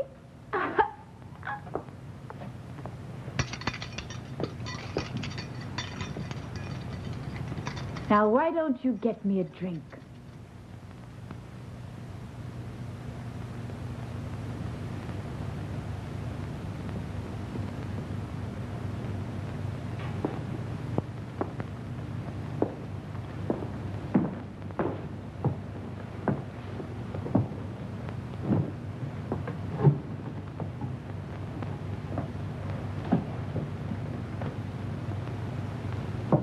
So you inherited all this? Not quite. Nobody else here but you? Not exactly. Hmm? What's in the glass? Drink it and find out. It's not poisoned, I hope. That's not my specialty, is it?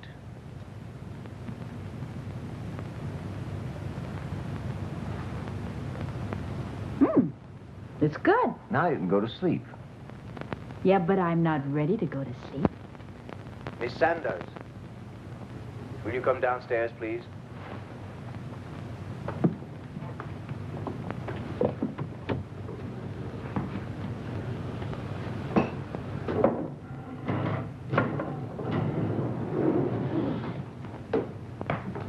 Who's that, Doctor? A patient. Doc, I gave her something to make her sleep. It won't take very long.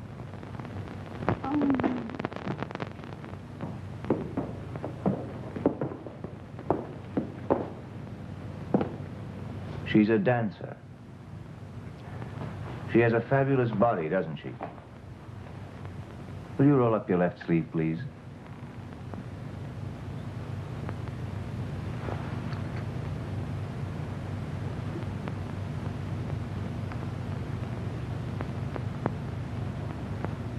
Don't be afraid, Irene. Just think of how it'll be when you have a body like that girl's.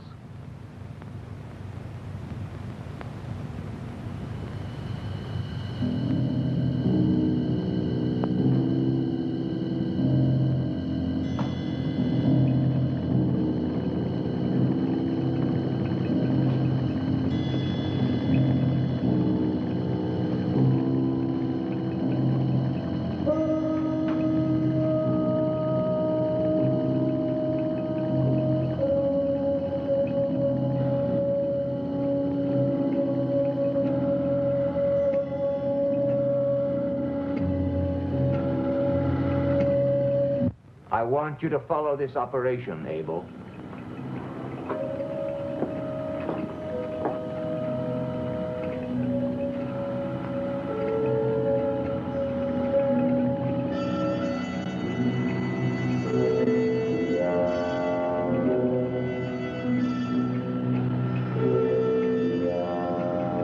Scalpel. No. Scalpel!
Come here, Irene.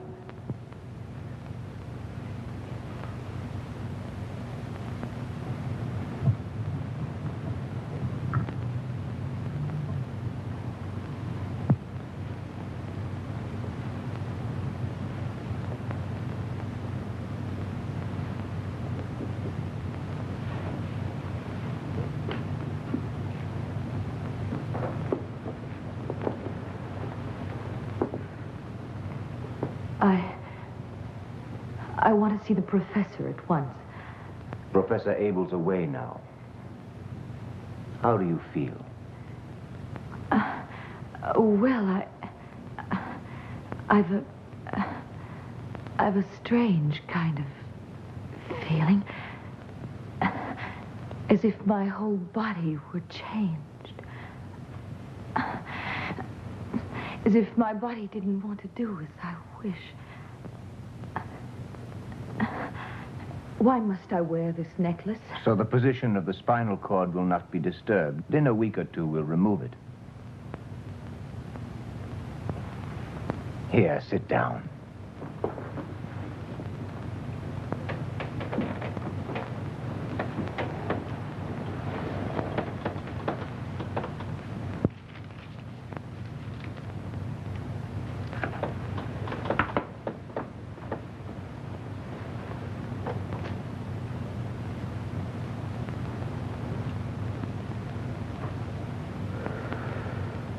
The first cigarette tastes good, doesn't it?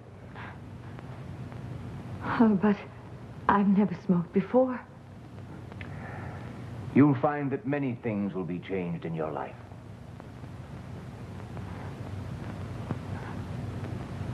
This can't be true. Look at my hands. They're not like they were. There, the nail here. It was ripped off as a child. Now it's back there again. Irene, your whole body was transformed. It's not the same. Your glands were regenerated first. 117 days you were kept in a state of hibernation. And while you were asleep, I changed numerous organs and successfully operated on your figure. My feet. They're so small now. My shoes will be too big for me. You have a lovely body, Irene.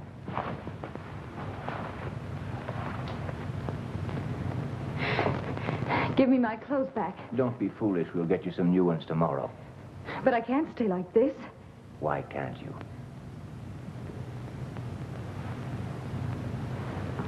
Don't be afraid.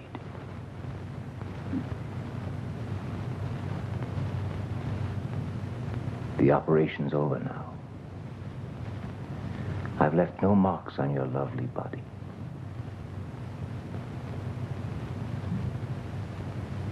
You're so beautiful. No more hiding from people.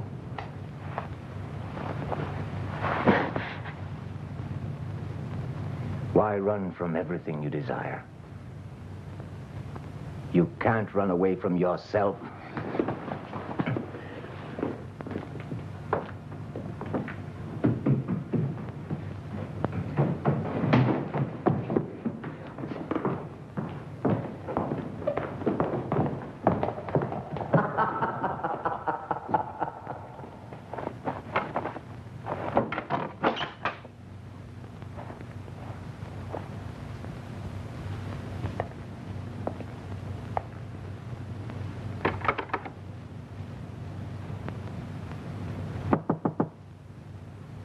Irene, open up. Don't act like a child. Stop this nonsense.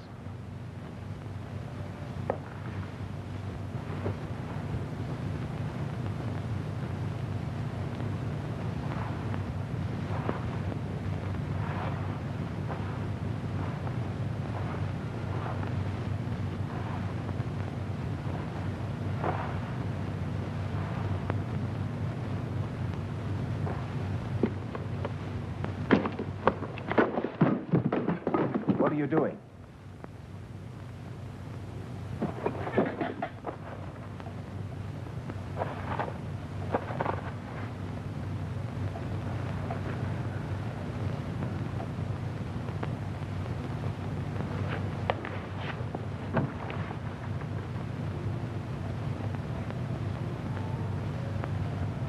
All right. You can come out. I'll leave you alone.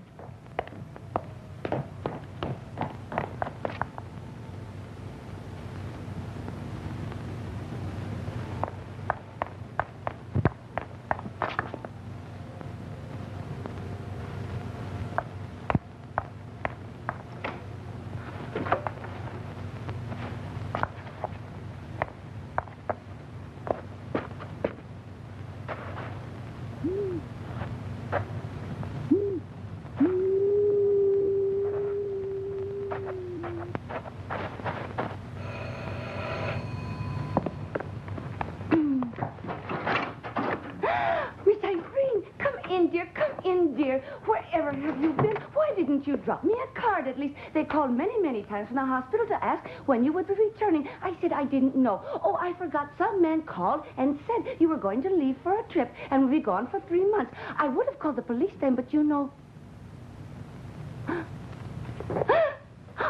What did they do? Why, Irene, what happened? Why, it's a miracle. What happened to you, Miss Irene? Why, you're beautiful now. You're just lovely. I was operated on. Isn't it wonderful? Wonderful. Come to my room and tell me all about it. No. I'm terribly tired. I must get some rest. We'll talk later. Yes, of course, my dear. Of course. Of course. Good night. Good night. Good night. Good night.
Excuse me.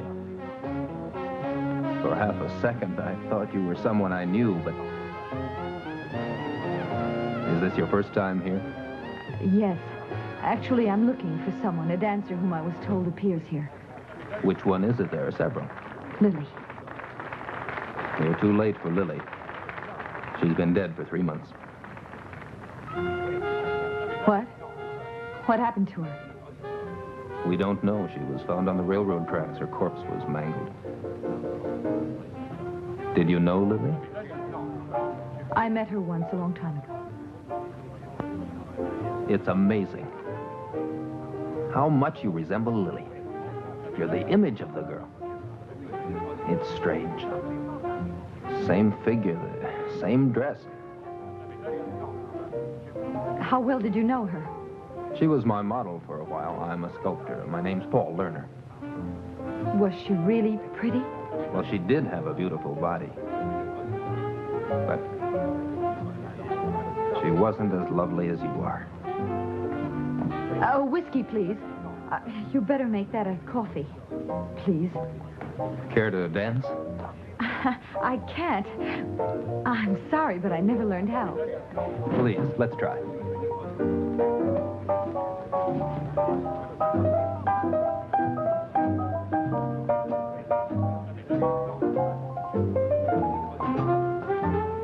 Why, you dance beautifully. You must be a born dancer.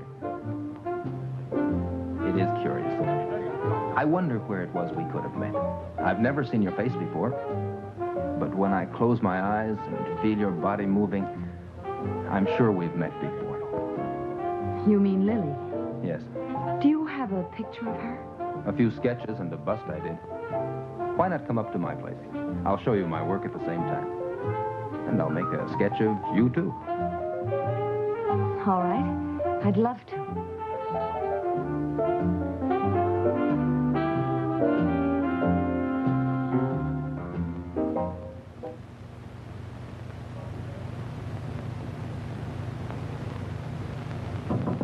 Come in.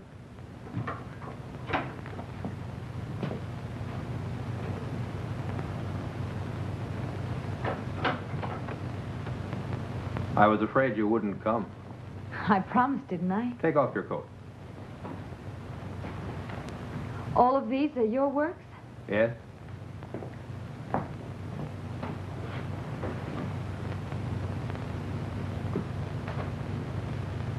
Is that Lily? Yes.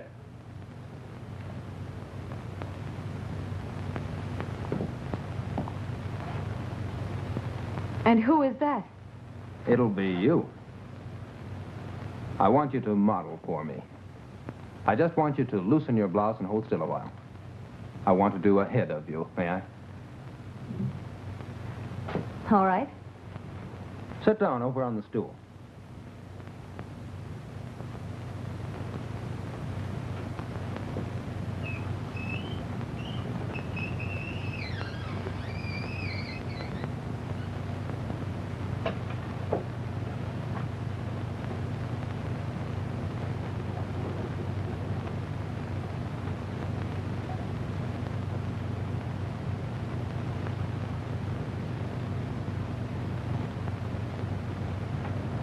That's curious. What? That beauty mark. What beauty mark? There, I've seen that same mark before, but on Lily's shoulder.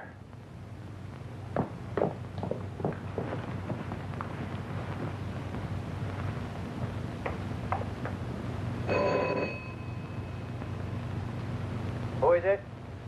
Irene.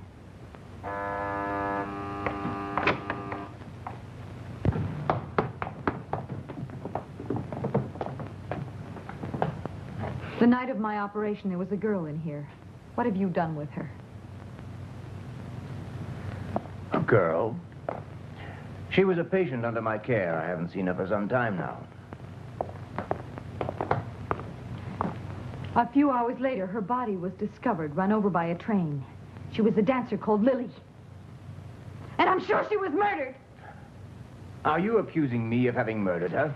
Yes, I'm sure you killed her. I'm wearing her dress. I found it downstairs. And this is her handbag. What was that operation you performed on me? You must have grafted her skin on my body. You have a poor imagination. But if you think you must have the truth at any cost, I'll tell you. I gave you not only the skin of another person, I gave you her entire body. No! No, that's impossible. Impossible, come with me. Don't touch me. You'll learn that everything is possible.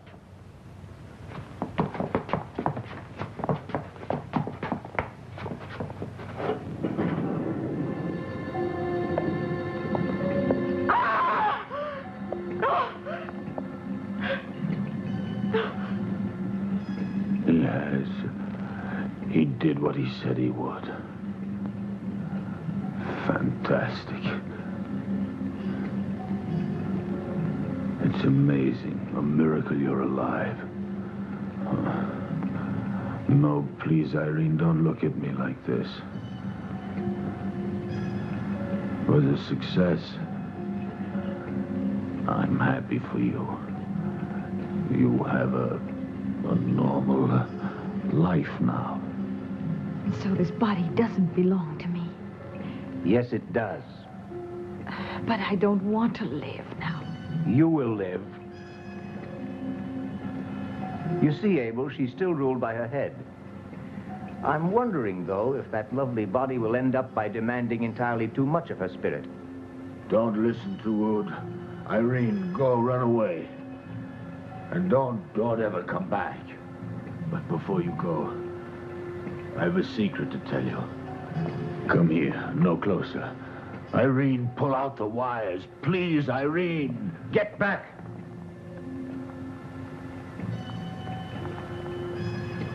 You'll go on living because I want you to. I can make Serum Z without you. I analyzed the formula.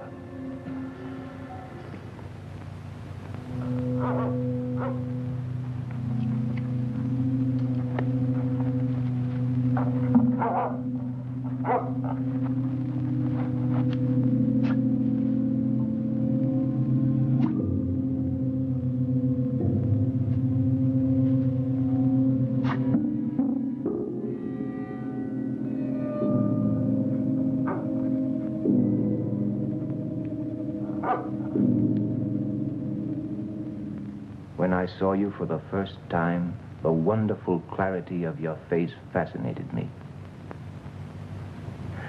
It was then that I decided to give you a new body.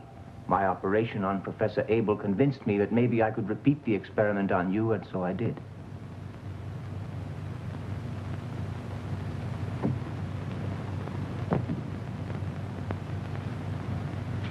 You are my creation.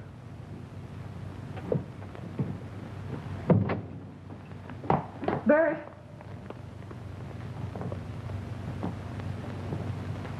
Bert, is that you? Help me. He's locked me in.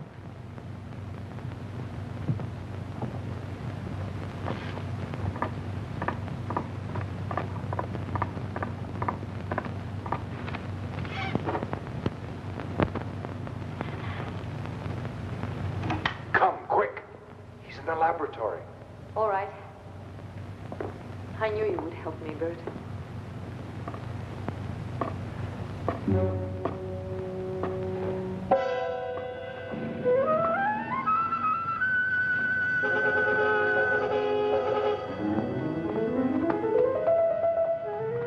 Taxi!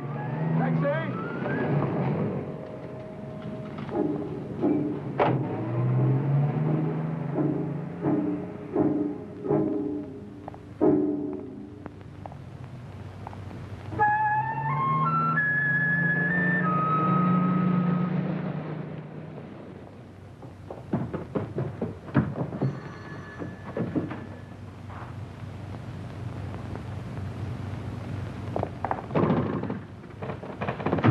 Who's there? It's me, Irene. Open up quick. Please, lock it, please. He's downstairs. Who? Dr. Root.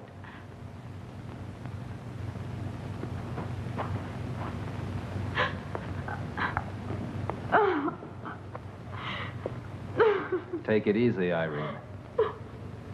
Come on. Here, drink this.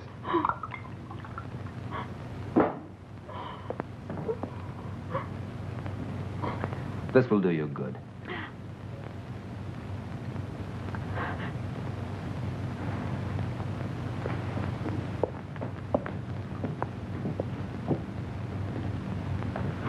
There's no one out there.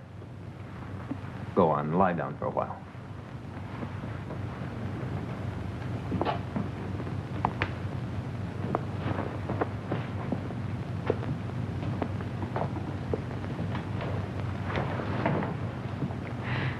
Paul, you must help me. I've no one else to turn to. I think I'm going out of my mind. Please, try to be calm, Irene. Everything will be all right. There. Now, will you tell me what happened tonight? It's all so unreal, so incredible. I used to be a cripple. I was hunchbacked. I was. Ask the hospital where I worked or the old woman I'm living with now. It's true. You must believe me. I believe you, Irene. I was operated on, and that was 3 months ago. When the operation was over, I was afraid, and I hid in the cellar. Hid from whom? From Dr. Ood. He did my operation. And while I was hiding, I found this dress in this handbag of Lily's in the cellar. I think Ood must have killed her. And this is her body.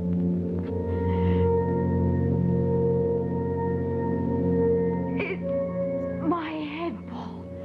On her body. But Irene, it's impossible. It can't be. You're imagining it. Yes, it's true. And it was my own body that they found on the railroad tracks. It must seem completely unbelievable to you, but everything I've told you is the truth.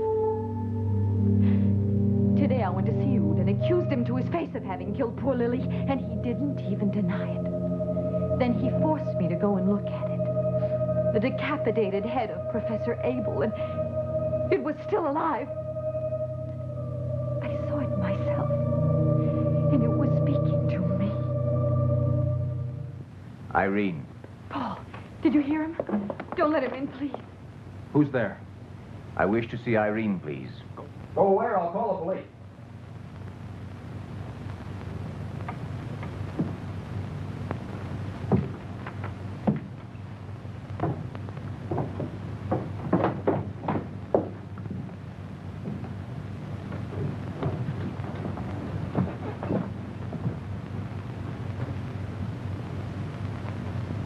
He's gone now.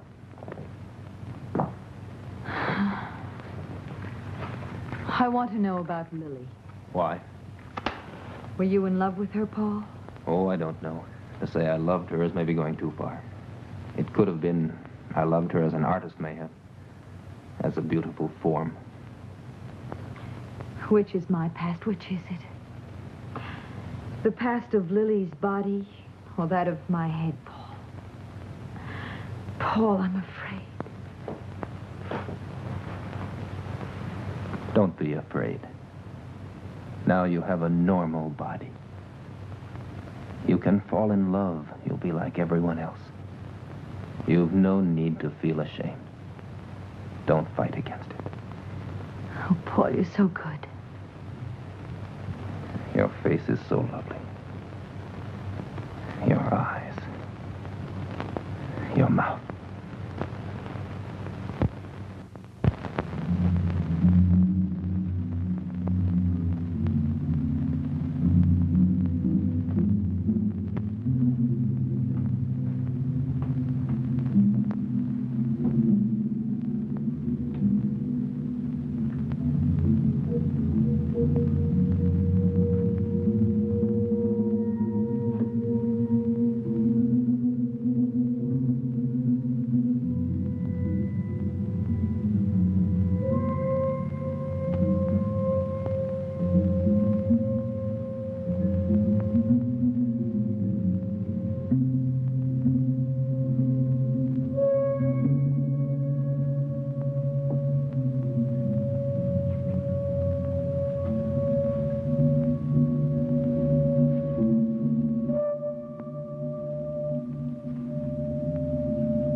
the neighbors.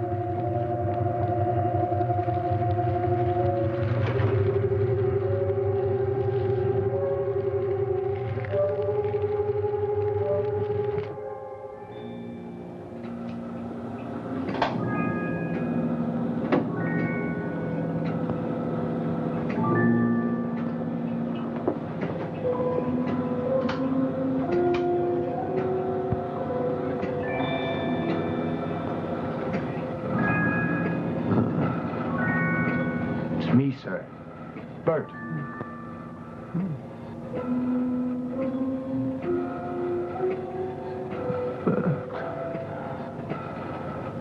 But where's Wood? He's gone out. Bert, tear out the wires. Let me die. He killed Burke and then he buried him out in the park. He's completely insane. You've got to act quickly. He's coming.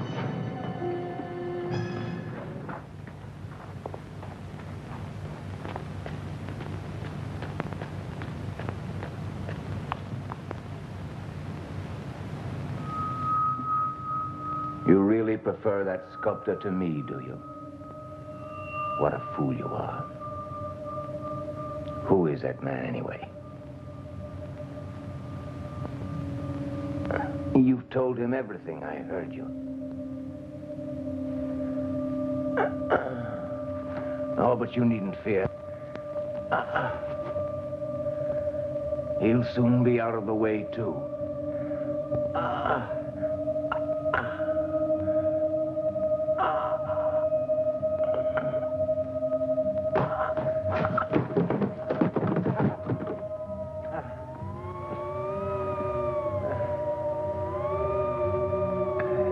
Yes, I'm sick, yes.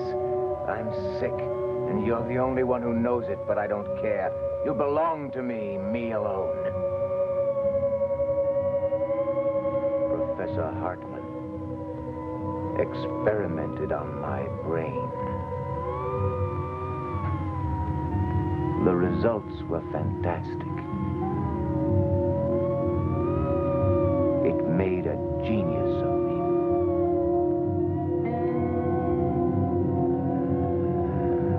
Hear me? A genius!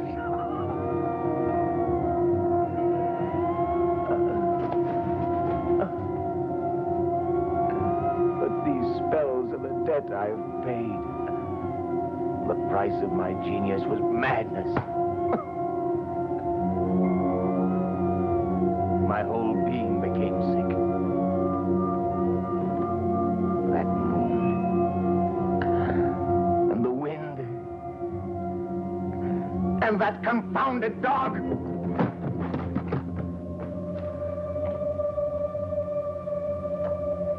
3 long months I didn't leave your side.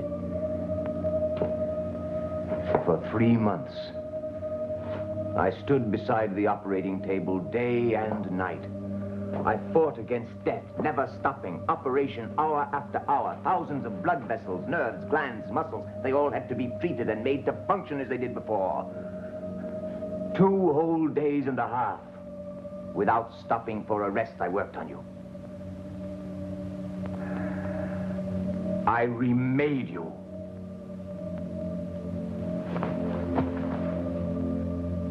I recreated your body. You're not a prisoner. You can leave here if you want. You can leave, but you won't leave. You belong to me. To me.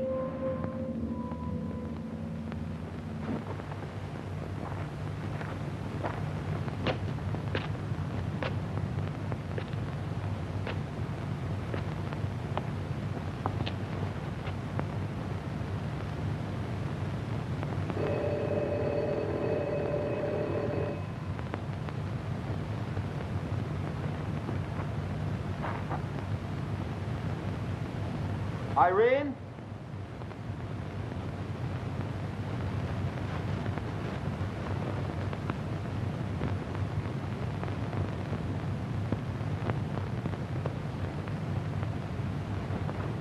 Lily!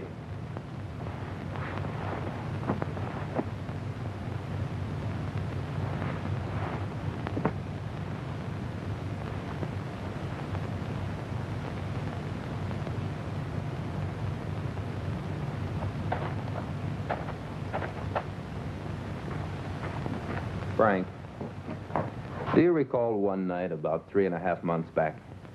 I was here with Lily. You were here every night with Lily. Yeah, but remember one night when she left with a man with bushy eyebrows and starry eyes? Yeah, it comes back to me now. You bought the fellow a martini. Do you remember seeing him again? No, I don't think so. Hey, wait. You mean that guy? Yeah. Good evening. A martini, please. Say, does Miss Lily still appear here? Miss Lily? Haven't you heard the news? She was found dead more than 3 months ago. She was run over by a train. How awful. No, I'm afraid I hadn't heard. I was away. Good evening, Doctor. Good evening. Too bad about your friend Lily. May I buy you something? Oh, whiskey. So you were away, huh? Just when did you come back, Doctor? I've just gotten back.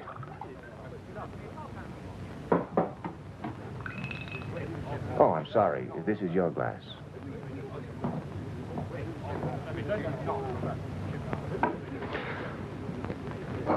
Where is Irene? Who is Irene? Stop kidding. You know who I mean. The nurse Irene Sanders. What have you done with her? I don't know what you mean. You kidnapped her tonight from my studio. Spill it, mister. I said, tell me what you've done with her. I'm sorry. Would you mind telling me exactly what that means? I know that you killed Lily, too. I also know that you performed an operation on a Professor Abel before that. What's odd about a doctor's operating? He was decapitated by you. Oh, now take it easy. You're just drunk. You murderer! Take your hands off of me, you dirty dog! You murderer! Stop! Let me go! Look out! Let me get out! Stop! Take your hands off of me!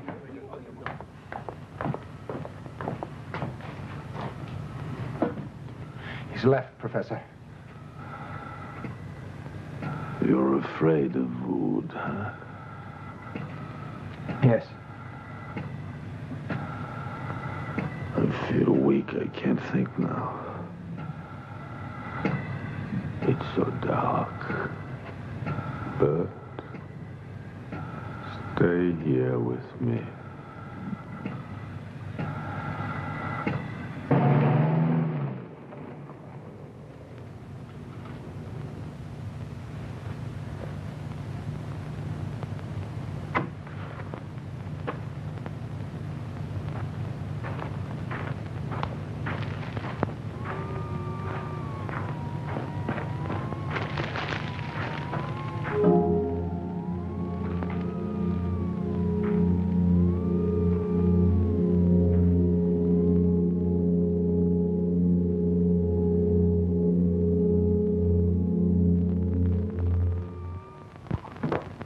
Yeah, drink this, huh? It's just water.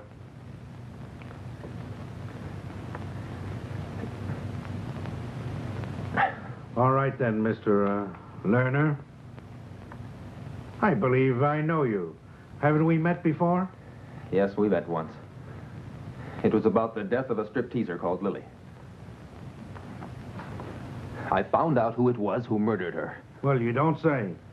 And just who was the murderer, please? Dr. Oud. Dr. Oud. Place is full of doctors. Real butchers, these medics, huh? Yes, especially this one. Do you know what he did? Oh, what? He decapitated Professor Abel. Decapitated? A Professor Abel. Somebody'd already cut it off. What? The guy's head. We have the body here in the morgue. What? Now I'm completely confused. So am I. Anyway, who is this Dr. Oud? A monster, completely insane. He murdered Lily, and last night he kidnapped Miss Sanders from my studio. He set it afire. I'm sure he's holding her prisoner in his place. You've got to do something fast. That's Judge Lerner's son. Is it true your father is Judge Lerner? Yes. Why the devil didn't you say so sooner?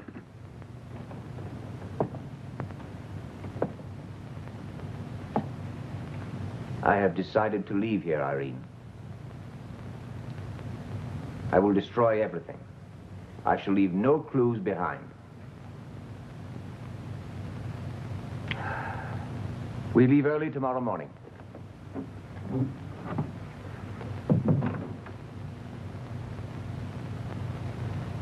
Go to the police. Take Irene with you. You must protect her. There's a revolver in my desk.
Murderer.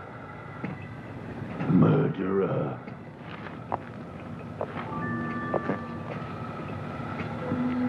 Abel, I will be ruthless to any man who stands in my way. I have no choice. That was why Burke had to die.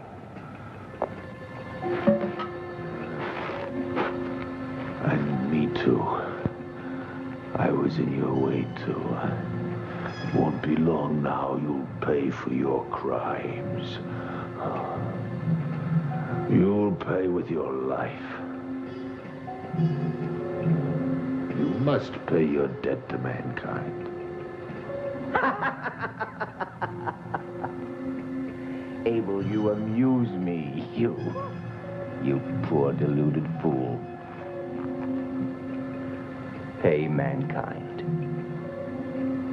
Where can you show a single scientist who's working purely for humanity and not just to satisfy his own curiosity? Without curiosity, there can be neither science nor knowledge. But you, Dr. Rude, you've abused your great gifts. You have a criminal brain. Sure. You can save that stuff for the others, Abel. I'm not bound by their rules. No, I'm above all their laws.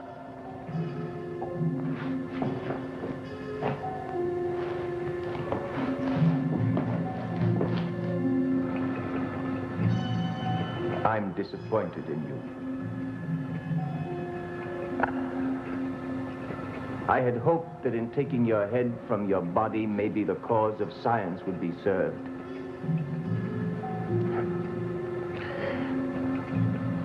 That it would change your ideas.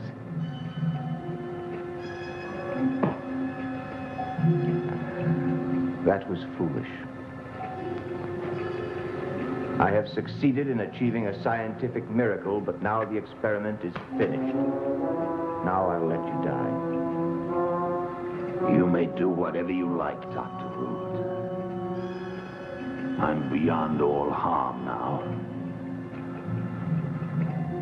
Poor fool, you're mad. You're completely mad. I don't need a psychiatrist to tell me that. Be still! Shut up! Mad, yes, you're mad. I am not mad! No! I am not mad! No, it's not true! No, it's not! Yes, mad. No!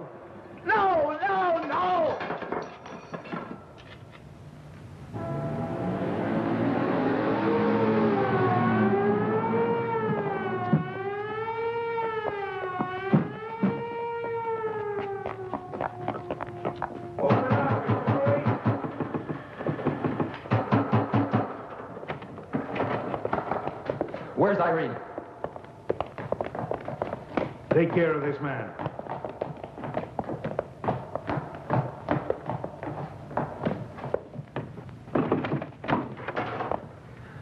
Irene. Where is this Dr. Rude? I don't know. What's the matter, Irene? Nothing. Come on. It's no use. I'll never get away from him.